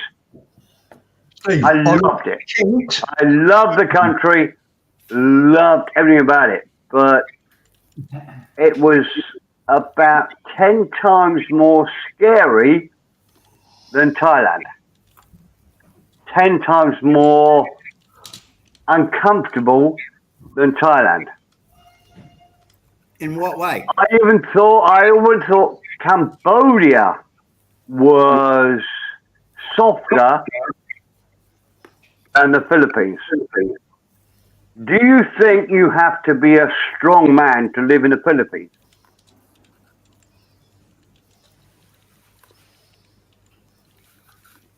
no, I think you have to stay reasonably, well, preferably sober. Keep your wits about you. It's the same as anywhere else. Good answer. There's parts near me I wouldn't go, not when it's dark. And I'm not small or helpless. You know, there's dodgy places in like London I definitely wouldn't go to. There's some dodgy places in like Swindon, Manchester, Birmingham, Leicester, Nottingham. Oh, yeah. Michael, I'm not arguing with you. I couldn't agree with you more. What my argument is Thailand isn't perfect, but it's far safer from the Philippines, I would suggest. Well, I've only ever been to Thailand once, and that was Bangkok, and that was to do with work. And Right. basically, all I saw of Bangkok was the hotel and an aircraft hangar. And that was it. Okay. Sat there for 10 days. It was supposed to be 4 of us working there. 1 on days, 1 on nights for 5. The other 5 off on the jolly. But the 2 that was off first, I was covering nights. My other mate's covering days. The other 2 went off. They got a drink from a street vendor and ended up getting dysentery. Damn near killed both of them. They were really bloody good. All I saw in Bangkok was the hotel, the hangar, and the airport, and that was it. But you understand, Michael, Bangkok is the same as London. Yeah. It's nothing to do with the rest of the country. And don't misunderstand me, Michael. You've lived in the Philippines. You know it all. I'm not arguing with you. And I spent 2 weeks in Manila and absolutely loved it. Loved the people. Loved everything about it. Yeah, I like the Philippines. I've got a Philippine wife. We've been married. It's 6 or 7 years now. Hold on. Right. Just check. No, you don't need to check. Yeah, you better get those years right. It's the bloody date of this. JG, I have no idea how long I've been married. I think it's about 23 years. I don't really know. 6 years to my Pinay wife. There you go, Michael. There you go, Michael. 25 years before to an English lady. Well, that's a bit of a broad description calling her a lady.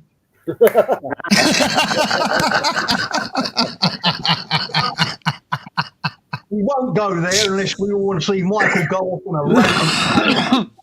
And that's why he's got the baton. Yeah.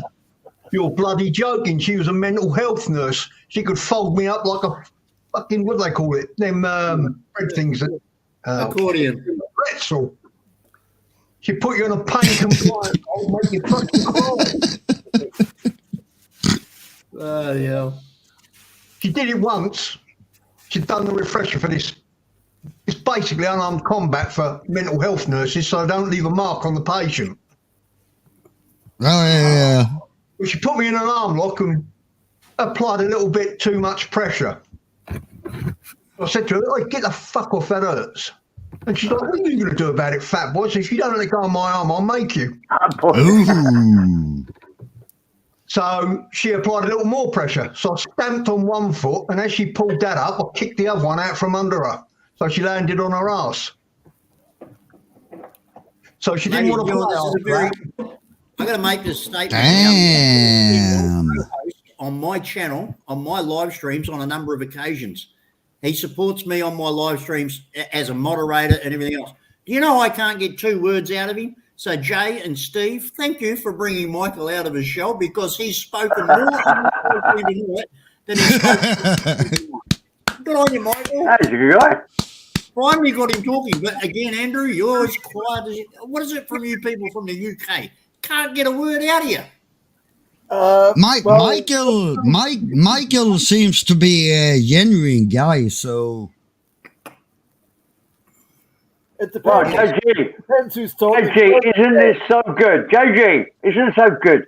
This is what we expect from a channel. Meeting people that we have no idea where they come from. And the idea of a channel like this is so good. We don't judge people. Don't give a fuck about how much money they have or where they come from. We just want to hear their stories. That's all. Listen, it's a bloody marvelous. Honestly, I'm it tell is. you, Steve, you don't know this. I've known Andrew for a lot longer than you have. Now, Andrew's from Scotland, and he's assured me there's nothing. Andrew and I were lovers for a long time. Shut up, Perrin. He's assured me that nothing's worn under his kilt. It's all in perfect working order. Yeah. Yes, you don't really understand. I've known Andrew for maybe 10 years. We got married. Really? Well, you and Andrew. Oh, we are very close, JG. Okay. Yeah, because I just thought you said that you and Andrew got married, so I was a little bit like, did I hear that right? Man, I didn't mean that. JG, I'm as drunk as you are when you call everybody on the planet a dickhead. I've been drinking. that has never happened. Oh, fuck you, JG. You call everybody a dickhead. Steve, I've been drinking. Steve. Yeah, I think I've done that more than once, so. Steve, you should stop saying to JG, making him promises that you might regret. Well, Johnny, I think you better set the record straight and let them know that when it comes to making an ass of yourself on a live stream when you're drunk, I pretty much hold the record. No, do you want the competition, JD? Oh, believe me, we've got 3 top contenders here. Yeah. Only 3? Not me, but yeah. Oh, So come you're on, saying- Perrin, you are up there, so. No, Oh, look, the votes are in, Steve. The votes are in. no, they're not. No, I'll get Clark to open. I'll get Clark to open the envelope. Stephen, Clark, have you got, Right, let me see, the hang on. envelope? Yes. Oh, Leo! Oh, who is it? No, hang on. It says Steve Perrin. Yes, Steve Perrin. There you go. Straight off the can. Straight off the label. But Wow. Clocky, wasn't that the what's it called? The thin one. Oh. That wasn't the real Leo. Yeah, that's the 440. That was light. No, that's the 440. They make them in the 440 No, that's can the real now, one, JJ. Jurgen. Yeah. Ah, okay. They're actually good to drink out of. They're good to drink out of, Jorgen. You want Leo? I'll give you Leo. 490 mil, John. Leo. No, we're talking about real Leo, not that shit. Hey, Jeff, do we bung shit on Filipino beer? Look at that. Okay, Yeah. so is this a Thai beer? Is it? I've never heard of Sam, that was it before. Sam McGill drink, don't you? I've never seen that before, Steve. Yeah, Philippines, What? I'll drink Sam McGill. Yeah. Everyone it'll either in be Pilsen Thailand or- drinks Leo. Yeah. I've never even heard of Oh, sorry. I've never even heard of that. So it's Well, yeah, go to it Audi. looks like Go a to Australian Audi, beer. Jeff. Healthy. Go to Audi, and you'll find Leo. They sell Leo. Yeah, and I'll bet it's When did Audi start to sell beer? Oh, they've been selling it for years here at Jurgen. Oh, really? yeah, Yeah, it's you got do. Aldi's license here. It's got a big liquor section. Yeah. Yeah, And they they're even all sell it they're on all IKEA. indigenous. What you want to see the Fucking liquor hell. in the supermarkets in New Zealand? I mean, it's a liquor shop with a supermarket. It's not a supermarket with a liquor shop. It's the other way around. They got more booze in supermarkets in New Zealand than it's insane. But you know, in liquor stores in New Zealand, they sell home brew liquor. That you can buy home brew whiskey and vodka and gin and all this sort of home brew, and you can take down a plastic bottle, an empty Coke bottle, and fill it up. This is in the actual liquor store, the bottle wholesale where you buy your booze. In New Zealand, it's insane what you can buy in liquor stores there. Oh, it's fucking terrible. I mean, here in Australia, the only supermarket that we've got is Aldi. I couldn't get over it when I went to England and France. You can buy booze everywhere. In France, Jeff, did you go to France and go to a liquor shop in France? I went there, walked up to the counter. I said to the chick, "Why so many liquor stores around?" I said, "How do you hold your liquor?" And she said, "By the ears."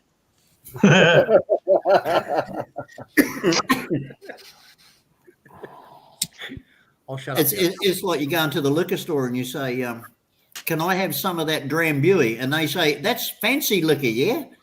And say, "Yeah." Oh, I want some of that fancy liquor. Now, here's a question for Michael and Andrew. Now, if in your parts of the world, if the weather was the same as Southeast Asia, would you go to Southeast Asia?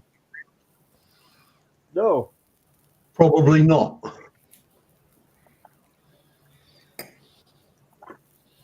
Well, Good the weather is pretty answers. similar in their Good part of the world. answers. I mean, London.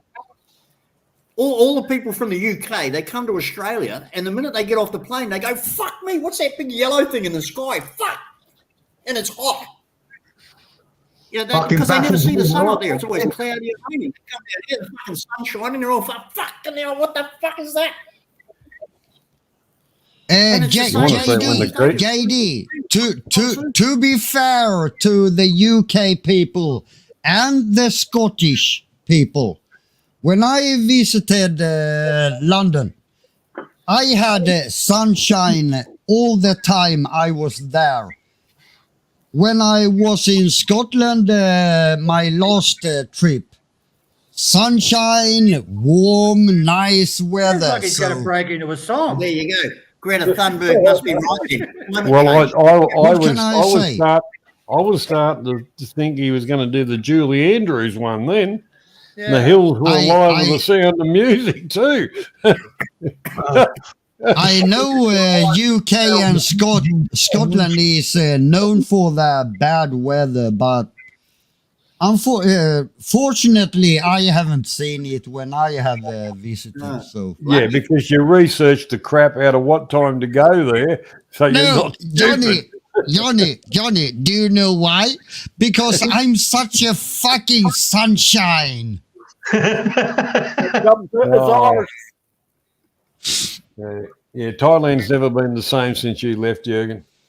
I know the temperature is getting down, up, actually.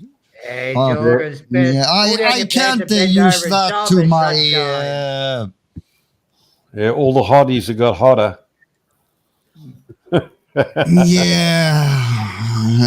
When I visited, that went down a couple of steps, didn't it?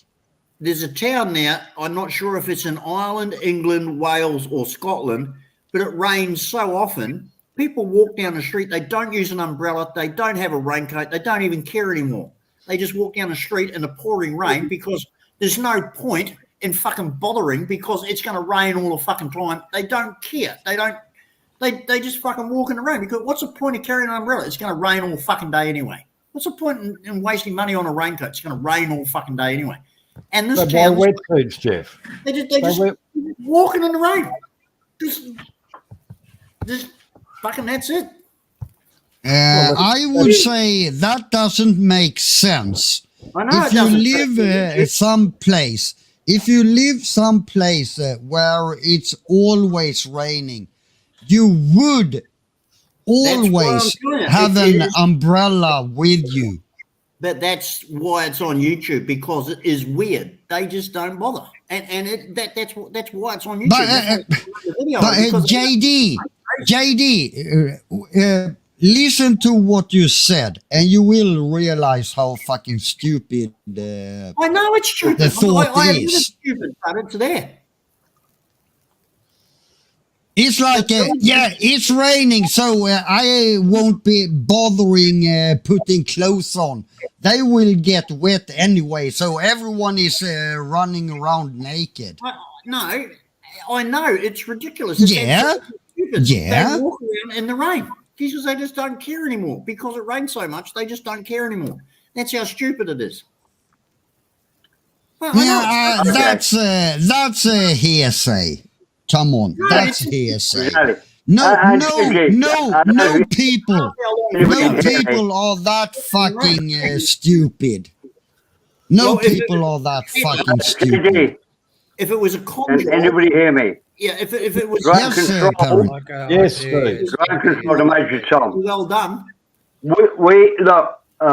We take the piss out of English weather because that's what we talk about.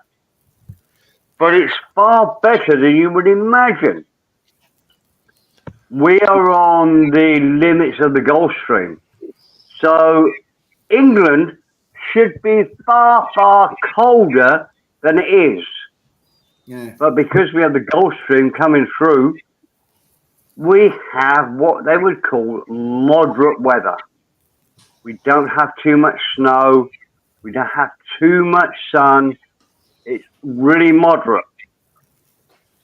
And let's face it, I don't know who's that actually works well to make the country more industrious.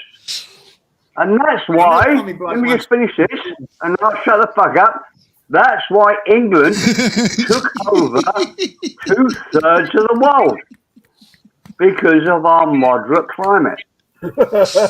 England, small country, took over all of the world because we have a moderate climate.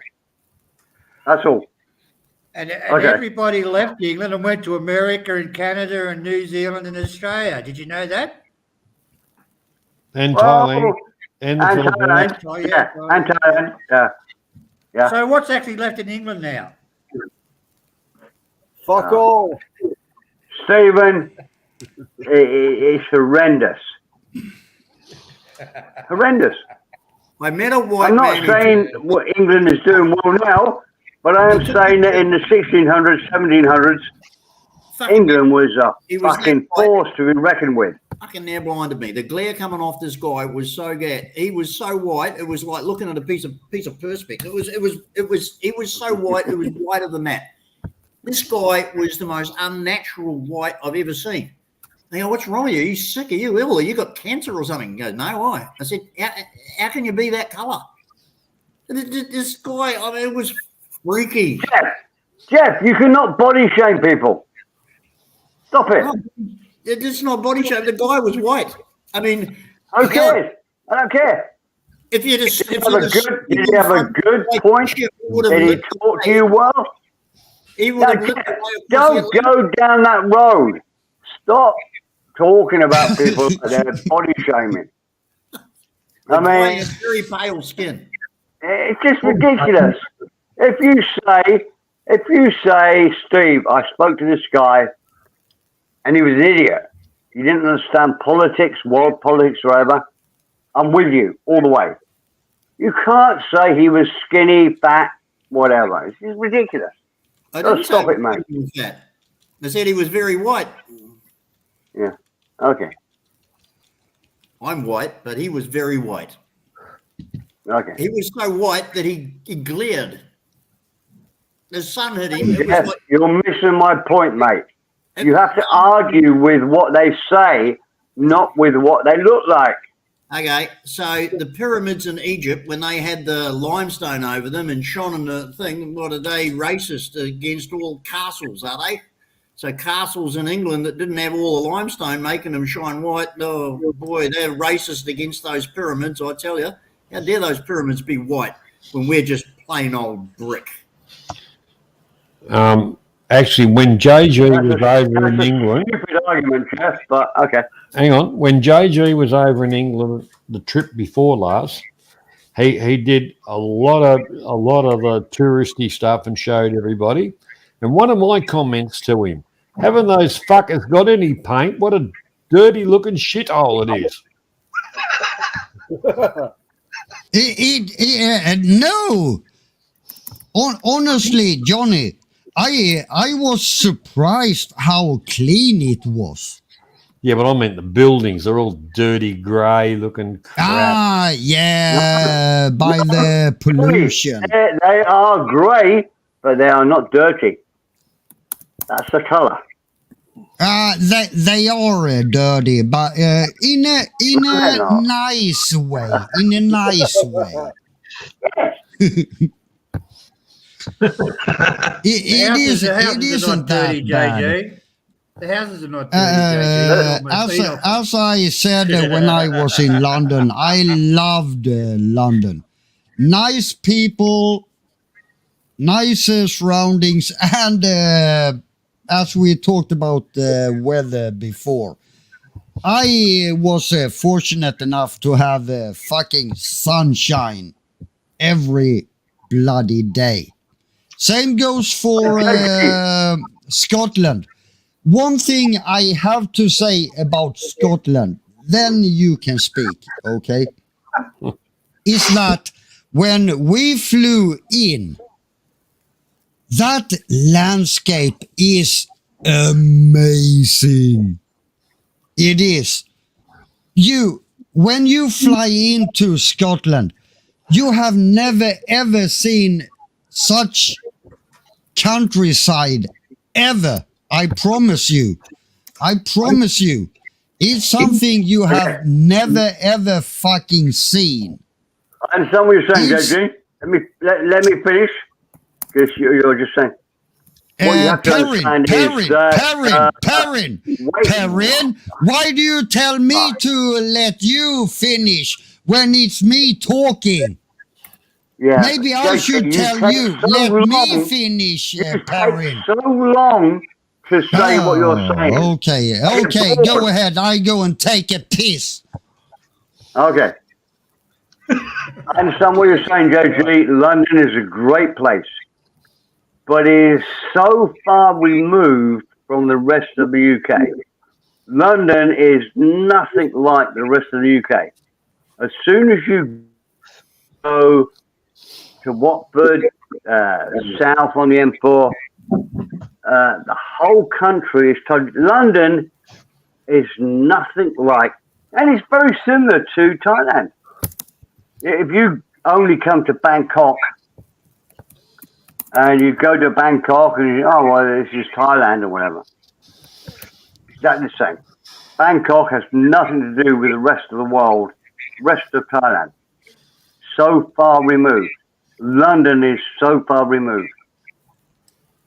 JG's gone. Fuck you, JG. I'm trying to tell you, mate. He was going to have a piss. You do take a fucking long time to tell a story. Yeah. Sorry, it's Andrew.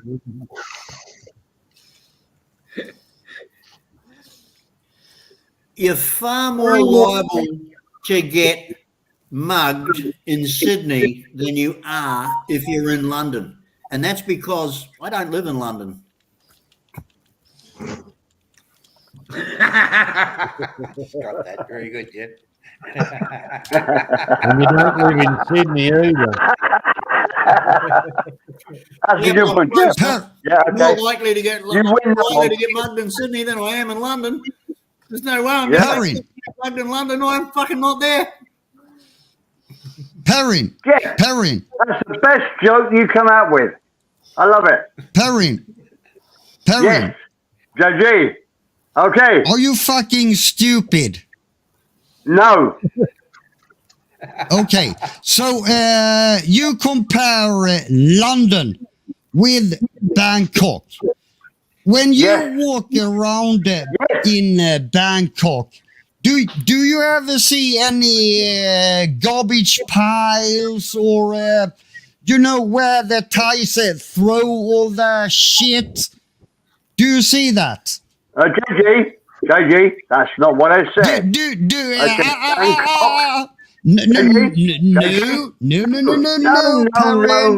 Perrin, answer my question. No.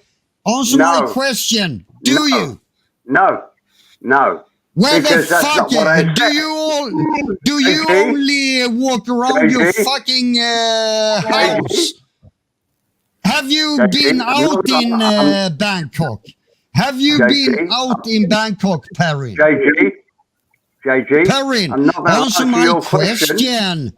I'm not going to Answer answer your my question because question. you're asking It's a stupid yes or question. no question. No, it's not. Yes, it is. What I Have you said been was- outside your house? I don't think your ears are working, JG. Fucking hell. What I said I've was- been there 11 days, man.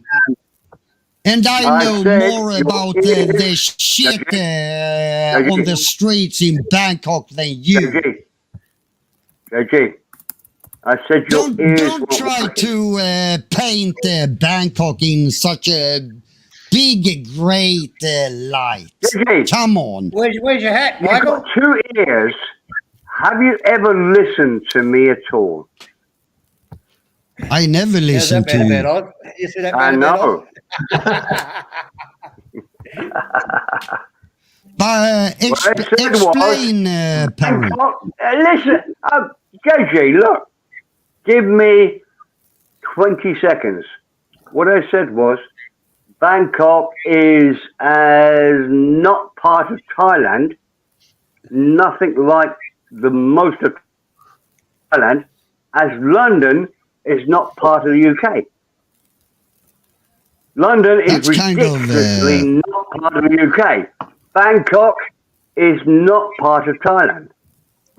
And that's why I say it's very similar. In what way isn't it part of Thailand? I thought Bangkok was the main city in Thailand. Yeah, you're Maybe not listening I'm to me, wrong. JG. Maybe I'm wrong. JG, you're not listening to me. In Bangkok, that's where everybody goes with any brains. They go to earn money. That's the same as in London. Rangers. That's where they go to earn money. Compared to somebody in Steve- Shanghai or compared to somebody in Sunderland or Newcastle or whatever, they're totally different worlds. And you can understand it. I'm sure you got the same fucking thing in Sweden, JG. So don't argue with me. You know I'm right. Perrin, Stop fucking arguing. Perrin, you're screaming so loud that the chat, your sound is cutting out. Relax. Yeah, No, we're the I'm going to Texas do better than Rangers that, up here. JG. I'm going to go get another beer. But honestly, Perrin, how much do you know about Thailand, Bangkok, and outside Bangkok? My lady, for example, works outside Bangkok, right? JG, And don't go down she this road. maybe goes to JG, Bangkok JG, twice stop, a mate. month. Yeah, I know it. JG, You stop, know mate. better I than know me more because about you've this been sort of there stuff than longer you do. than me. Yeah, I'm just a fucking idiot talking. Don't do that shit, Perrin. Don't do it. I said don't stop fighting me about just it. fucking answer my JG, questions JG, instead I of just said, taking for Don't go granted down I'm a that road. fucking idiot, Perrin. don't go down that road because you'll embarrass yourself because I know far more about Oh, it than you will do. I? Will I? Will I? You course you will. compared Bangkok with London. London. You Yeah. did. You Yeah. did. And we were talking about the garbage and shit. Yeah. As I said, go and look. Go and look JG, in no, I Bangkok. wasn't. JG, stop. Perrin, JG, Perrin, don't lie. Perrin, I wasn't can you talking shut about the fuck up? garbage. I Perrin, wasn't. No. can you shut the Don't fuck up? lie. JG, Perrin, don't lie. I Perrin, wasn't talking about the can garbage. You were. Not me. You, not me. And you started to talk about Bangkok. Only you talked about the garbage. Don't bring me into that. You started to talk about Bangkok. I never So lied. I would assume. You bastard. Fuck you. I never talked about the garbage. You did that. Don't put that on me, mate. Fuck you. Fuck the horse you rode in on. Perrin. I was talking about how clean it was. I was talking about. Have a thought. Perrin. Have a break. Perrin. And come back with a better argument. Perrin. No. Can you shut the fuck up? No. Have a think. Okay, so I should talk at the same time as you then. Okay, I can do that. Perrin. I can talk at the same time as you do, Perrin. How fucking well does that look, you fucking idiot? That quickly. So you keep on talking, Perrin. Keep on talking. Your brain doesn't talk at that speed. Okay, I'm going to get a beer, Joji. Back in a bit. Oh, thank you. So, Perrin, I was talking about, I don't think London is that bad. I didn't see any garbage around or anything. I was actually surprised how clean it was. And then you, Perrin, started to talk about Bangkok. So, of course, I would assume you were talking about a comparison. Why else would you fucking start talking about Bangkok when we were talking about London? Perrin. It doesn't make any fucking sense, Perrin. So, and I said, yeah, but if you compare Bangkok with London, Bangkok is way more polluted and garbage everywhere and all that. Can we Don't change the subject now, Jay? paint fucking Bangkok out to be the great place on fucking earth. Jesus. You're totally Thank you, missing my Perrin, point, for Joji. letting me speak. Yeah, thank you for totally letting missing me my point. speak, Perrin. Who had the bulletproof vest before? Could I borrow it? Fucking moron. Present. I'm fucking kidding. Come on, you know I love you, Perrin. You know that. Oh, I know. That's Joe. why I But, can't call you a Joji, moron. Stop. You love Capio more. I'm very jealous. Yeah. He's more intelligent than me. Perrin. The fact that you think he's more intelligent than me shows what a dumb cunt you are. Perrin. Yeah. As far as I know, you're not banned on my channel, are you? Are you? I don't know, JJ. Every time I come on, you block me and fuck me up. Oh, did I? Show proof of it. Don't talk fuck, shit. JJ. Show Don't it. give me Come extra on. proof. Come on, You did Perrin. it too. Perrin. I don't be caught, JJ. You fucking cunt. Oh, I wish you cowboy we had to call stop stuff, hiding all the time. It's But getting you boring. have muted me the last 2 times I've come on your channel. And you know you have. Anyway, JJ, let's stop our girly argument. Sorry, Andrew. It's just a lover's tip. JG loves me. We have gay sex Of all the course time. I do. Of course JG I do. is a receiver. I'm a giver. So that's the way it goes. Are you off the date, Perrin? Michael Young, I apologise. I'm pissed as a new. I'm going to Really, Peter. intervene into this, gentlemen, and let's let Andrew and Michael have a bit of a say, please. Oh, yeah. Are they going to have a fight? Oh, round two.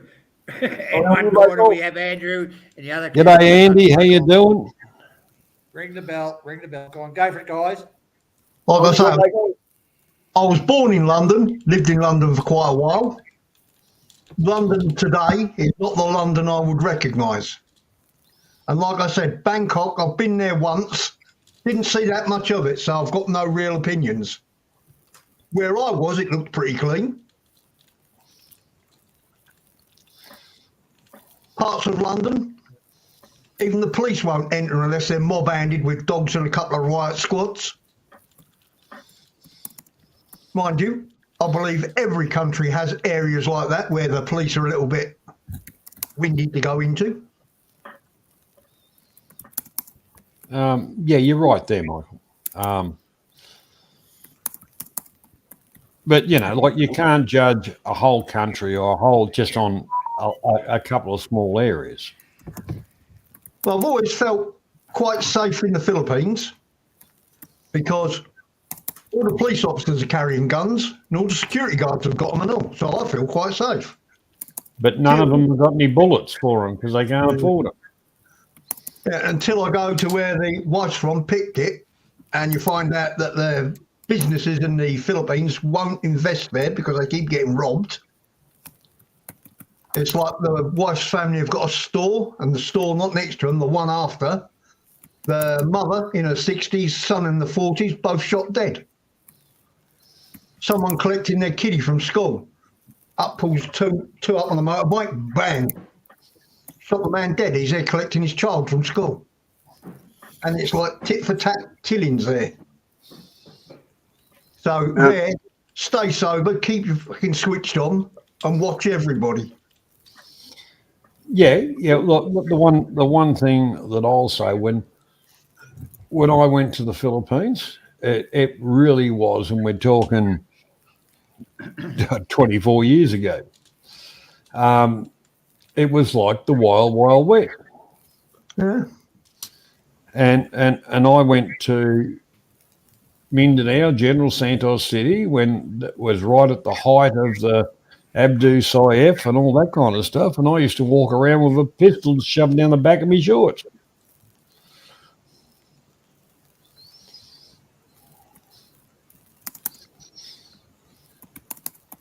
You know, we didn't have a lot of problems because the one thing about it is with that pistol, when I used to, you know, clean it and all that kind of stuff, even if I hadn't fired it, I did it out in the street where everybody could see. You want to fuck with me?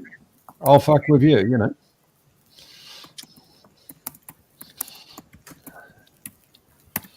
But that's not to say that you're, you know, that you're infallible, because at the end of the day, they don't get around in ones and twos, and there was a lot of bombings going on when I was there.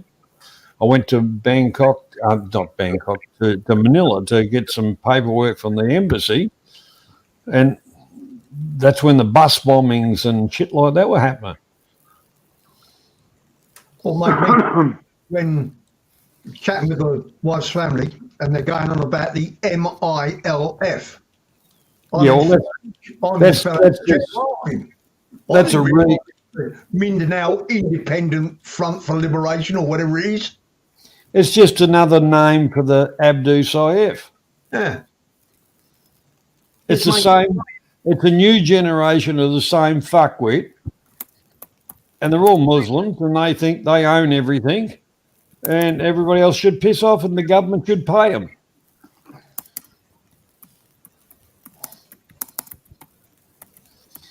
It does make you chuckle, though, some of the things that go on.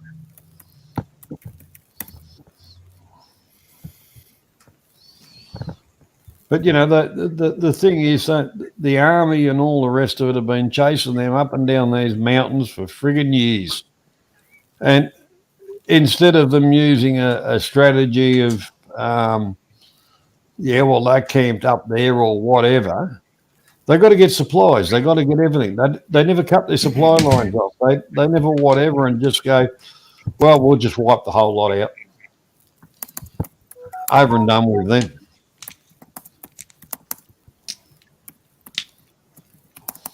Yeah, they had at Pitkit, they had a battalion of Philippine Marines there. That kept it quiet for a while. Only problem was the Marines were knocking up most of the local girls, so they shoved the Marines out, and then all the trouble started again. Well, you've got to have something to do in your time off. Yeah. I mean, when I was in the Green, anything between 16 and 60, you know, fucking chase that. All right, pervert. You know, there is, you know, a stiff penis has got no conscience. Yeah, once all the blood goes to that, there's not enough for the brain to override thinking, hold on, that's stupid, don't do that. Yeah, yeah.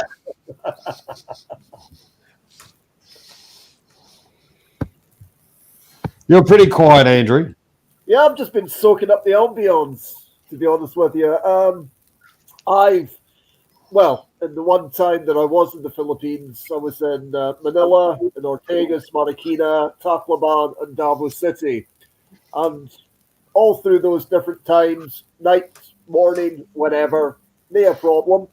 Thoroughly enjoyed myself. Don't know anything about Thailand, apart from what people have talked about generally and what I've seen online. But, you know, the Philippines, dare I say, is very close to my heart.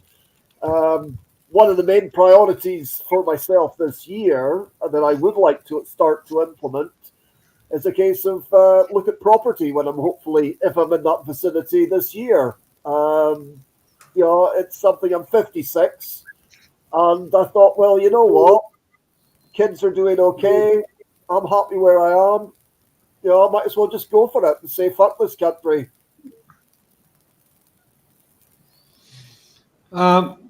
That's a good philosophy, Mike, Andrew. You know, life's to be enjoyed, not endured.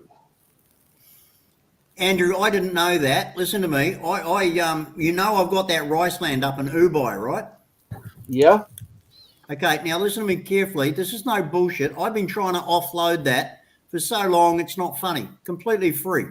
If you want 20,000 square meters, 2.5 hectares of rice land, there's a little Filipino bio Kubo on it. If you want to farm, I mean, you don't have to grow rice on it. You can grow cassava, whatever you want on it. Mate, it's very close to Ubai. It's rural, but if you want to have a decent living in the Philippines on land, email me, mate, it's yours. You're welcome to it. And I'm look, I'm not bullshitting. I'm not fucking telling lies. I'm not making up a story. You can fucking use it because it's sitting there doing nothing. It's done nothing for the last 20 years.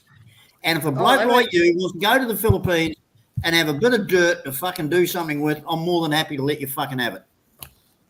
It's very kind of you. I thoroughly appreciate it. I'll certainly look at it and do my own, shall we say, research. And hey, thank you. I've got the sketch plans, I've got the survey, I've got the lot numbers, I've got all the details on it. You can check it out, the location. If it's suitable, you're more than welcome to it. Well, I'll tell you what, after this, I'll drop you an email and you can hopefully send the details up to me and I can peruse and see what the crack is. Thank you. I have just given a residential lot to a family member to build a house on. I'm not greedy. I'm not fucking out for making a fortune. I'm not out to make money off people. I'm never going back there. It's never going to do me any good. And people can use the infrastructure that I've got over there. I'm more than happy to see someone get ahead. JD, can I ask where in? You don't have to say exactly Good night, where, Steve. but where in Thailand is it? No, it's in the Philippines, mate. In the Philippines. Okay. Yeah, I've got several hectares of land in Bohol. So Northern I Bohol, delete Dubai, my and I've got a comments. couple of residential properties, all in my wife's name, of course, but there's no problem. Got a couple of residential properties in Cebu, both on national highway frontage, both excellent positions, and we're doing nothing with them. We've just done nothing with them. So I'm allowing people to take advantage of it because it's just land sitting there doing nothing, and Jeff, it needs I've to asked you a be few times. I've said to you quite a few times that I would like a block of land, and you haven't refused to answer me. Yeah, but Stephen would take over the farmland. He'd grow squashes, hookers for Yeah. Angley City, and Yeah. a little bit of rice. Yeah. I've been telling people about the rice land in Ubay for What's how the long? problem with it though, You Jeff? know Was about it under 6 how foot long of water or it's something? It's No, got that- everything. Trust me, it's got everything. We even had the DENR do a survey on it. Now, Andrew, listen to this. This is the truth. The agricultural people went out there. They sent a group of people out there. They did a full fucking study on it, and they said that land that we have is capable of 2 rice crops a year. Each rice crop will bring in 450 kilo sacks of rice per year. That's 900 kilos. That's 900 sacks of rice per year, with a gross income of 8 million pesos per year, if you want to work it. Now, that's even by the best Filipino standards, that's a fucking good deal. That Yeah, is but a Jeff- fucking good deal Jeff- in anybody's language. Jeff, you used a couple of words that's not in the Filipino dictionary. Well, Work. Yeah, work. Yeah. Now, Oh, I will tell you, that's Andrew, swearing, that's we swearing. have placed a number of people in as employees, including our own family members, who've just robbed us blind. Robbed us frigging blind. But they've all made a shitload of money out of it. A shitload. In fact, the first family we put in there, into the rice land in Ubay, made so much money that they put their daughter through 4 years of private schooling in Tagbilaran and paid for her entire fucking college education to get a degree. But they told us the birds ate it. I just want to Typhoon grow wiped it out. booze and I just want booze and women. I'd get some money for that. It is money. Now, we offered that land. We just offered that land recently to a polytechnic in Bohol. And they said because it's an hour away from their polytechnic, they don't want it. I said, but you can make 8.5 million pesos a year off it. Surely you're willing to travel an hour to get to work. But this is how lazy and useless they are in the Philippines. They don't want it because they have to drive an hour to get there. Fuck me. You know, If you Spoon. travel 2 hours each way to work in Australia, each way, that's nothing. That's normal commute. Yeah. The Filipinos are so fucking lazy and useless. I offered this polytechnic an income of 8.5 million pesos a year, and they turned it down. They're fucking useless. Look, email me. It's there. I will send you the location. I will send you the sketch plan. I'll send you all the details. It is remote, That's my best buddy. but so is Yeah. everything else out there. And all the farmers out Rubbish, there, yeah. they're not Westerners. They haven't got the get up and go in the world or we've got. They're making a shitload of money out of it. And if you're going over to the Philippines, mate, and you want to set up somewhere, I mean, even if you did it for a couple of years, this will fucking set you up. Oh shit! Yeah, you could grow rice, squashes, and all that kind of stuff. Grow virgins, and you'd be sweet. Okay, well, listen, you said you're 56. Is that right? Yep. That's right. Okay, so you go over there for a couple of years, 3 years. By the time you're 59, you will have made enough money in the Philippines to live in the Philippines for the rest of your life. By the time you're 59. Now, most people don't go to the Philippines till they're retired in their 60s and over. And they live on fucking nothing. They live week to week on their fucking pensions. In 3 years on my rice land, you'll earn enough in pesos to live for the rest of your life in fucking luxury. Question for you then, Jeff. Now, obviously, my knowledge It's a case of that to own land, it's got to be obviously natural Philippine patronage. My wife owns it. People live in the country. My wife owns it. What we do with it's our business. And if we want to lend it to you, there's no problem. And I'll give you a contract, whatever. We own it. It's Just in my fair wife's enough, name. want to clarify. Yeah, we've got title to it. Yeah. We own it. It's Jeff, not let's get this straight, Jeff. Before you said you'd give it. Now you want to lease it out. And you've got Andrew was getting Andrew's been packing his fucking tell him to stick his hat up his ass, Andrew. Andrew, I'm not asking you for any rent. You can use it and have it because it's sitting for the last 20 years. We've made nothing out of it. We've done nothing with it. And I tell you what, it's a real fucking problem when it comes to property taxes and all that sort of stuff. It costs us $9 a year in property tax. Wow. $9. Well, that you'd have to pay that, Andrew. Oh, good grief. Can we do it? You can have it rent free. Now listen, no, Andrew, if you look at it, at 56 years of age, if someone offered me this deal for free rice land, for 2 or 3 years, you could make enough money to retire and live in the Philippines for the rest of your life. By the time, okay, so you've got to do it tough for 3. Like I say, it's remote. Now, I'll tell you, where Ubay is, now you can look this up on the map. Ubay is a main port in the northern part of Bohol. Now, from Ubay, you come down about 30 or 40 miles to a place called Kandahar. And from Kandahar, you branch off to a little wee barangay called Villa Teresita. And from Villa Teresita, you go inland about 40 minutes by foot, motorbike if you've got one, but by foot, which all the farmers do every day. Oh, no road. Oh, yeah, there's road, but it's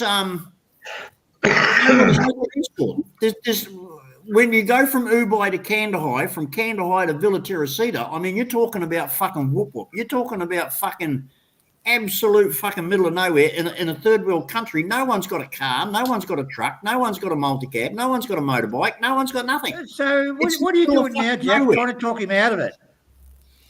Yeah, but hang on. If Andrew buys a tractor and they all make money. No, Andrew, send the hat back. And they all do it by hand or by using caribou. Right? But what I'm saying, you would make money. You buy a tractor and a rotary hoe, you go in there, you do your place, get it going. The others will say how much. They say how many daughters you got. This is the stupid thing about it. Look, as much as it sounds terrible, this is how dumb Filipinos are. The local barangay has a free tractor. But do they advertise that? Do they tell anybody that? No. Do the locals know that there's a free tractor that they can use simply by going to the barangay and asking them? No. This is how dumb it is. This is how dumb it is. Do they know that they can go to the DENR and get a fucking fully qualified agricultural expert to come out there and tell them what crops to plant, when to plant, how to plant, and give them free seeds? No. This is how dumb it is in the Philippines. But when you know what's going on, you can get everything you want to farm your land for just about free. Just about free. But here's the thing, Andrew. You have to be there 24/7 because the minute you turn your back, everything you've done will be stolen. You will be robbed fucking blind. And anybody who wants to argue with me on that hasn't owned a fucking rice lot in fucking Ubay Bohol for the last 30 years, which I have. And every year that I haven't been there, that I've had someone on it farming it, has ripped me off and stolen every fucking grain of rice there is. You have to be there. It doesn't matter what business you've got. It doesn't matter what financial interest you're into in the Philippines. Andrew, if you're not there, then forget it. If someone says to you, I'm in the Philippines, I'm a success, I've got a business, invest with me, run a fucking mile. Have nothing to do with the cunt because he's a lying, fucking thieving cheat. You will be stripped of everything you own unless you're there 24/7 keeping a fucking eye on it, knowing what's going on. You will fucking get done. Righto. I told you, Okay. Andrew, before you went there and you lost your legs and your arms. Anyway, email me. We can talk about it. Right. Righto. Okay. I'm gonna. He'll never I'm talk to you gonna again, Jeff. we'll go around the panel. Give everybody a couple of ticks, and I'm going to close it out. Jeff, righto. Say your parting bye-byes or whatever. Sorry, mate. I'm going to shut the stream down, Jeff, and I'm going to go to Okay. bed. So you had a couple of ticks to say your good night. Yeah, well, thanks, Johnny. Really appreciate you bringing me back on your first stream of 2024, and great trivia night. It was wonderful to be a participant and come on the panel with you. Thanks everybody for coming in. Great to see Andrew and Michael, of course. Clarky, as usual, good to see you. Jay, nice to have your company tonight, and the other people that have built it. Great to have met Megan. So thank you, everybody. It has been a Thank really you. cool night. Come on, don't stop the stream. Come on. I've got stuff I've got to do tomorrow, yeah. Yeah, he's Yeah, I so need do to- I. It's 1:30 a.m. in the morning here, mate. So yeah, and I'll be honest with you, I'm a bit tired too. I've had a very long day today. Righto, your 50 seconds great is to over. hear Fuck off. Righto, Michael. Thanks, mate. Thank you very much, Johnny. Right. Well, yeah. Thanks, everyone. Everyone stay safe. Good seeing you all. Hope we can do it all again soon. Michael, it was Hope a pleasure so. having Hope you. so. You're a total gentleman. Always a pleasure. Thank you. Same to you, Johnny. Jürgen, your turn. Everyone have a good night. Thanks for coming on, Jürgen. Yeah, Thanks for your support. actually, Johnny, I don't know if I should start a fucking stream. I'm You not may as ready well. to go to There's bed. people around, you may as well. Put your I'm link not up there, ready Johnny. to Put it go up to now. bed, Don't so- start it and put your link up. Yeah, I'm yeah. Hold on. Well, you do that. Hold on. You do that. We'll jump across to Andrew. Andrew, thank you so much for joining the stream. Terrific bloke. Here once And again. For, Hope to talk to you again soon. will do. All the best to everybody. Take care. God bless. And as for you, JG, I'm not going to stand between you and Same Tannen. to You you. can have it. You can certainly have him at my bequest. Righto, now we're going to Mr. Clark. Yeah, good night. Thanks for having us, John. Good night, gentlemen. It was a good panel, actually. Fun. Yep. Yeah, good night. It is a good night. Now, I'm going to highlight this. JG started the stream, so I'd suggest everybody go over there and have a talk and, whatever you want to do. Like I say, I've got commitments for tomorrow, so, that's why I'm into it. Otherwise, I'd keep it going. But I've got shit to do, so that I've got to go and do it. Andy, Oh, good fuck night. off, man, about us. Fuck off. Okay. On that note,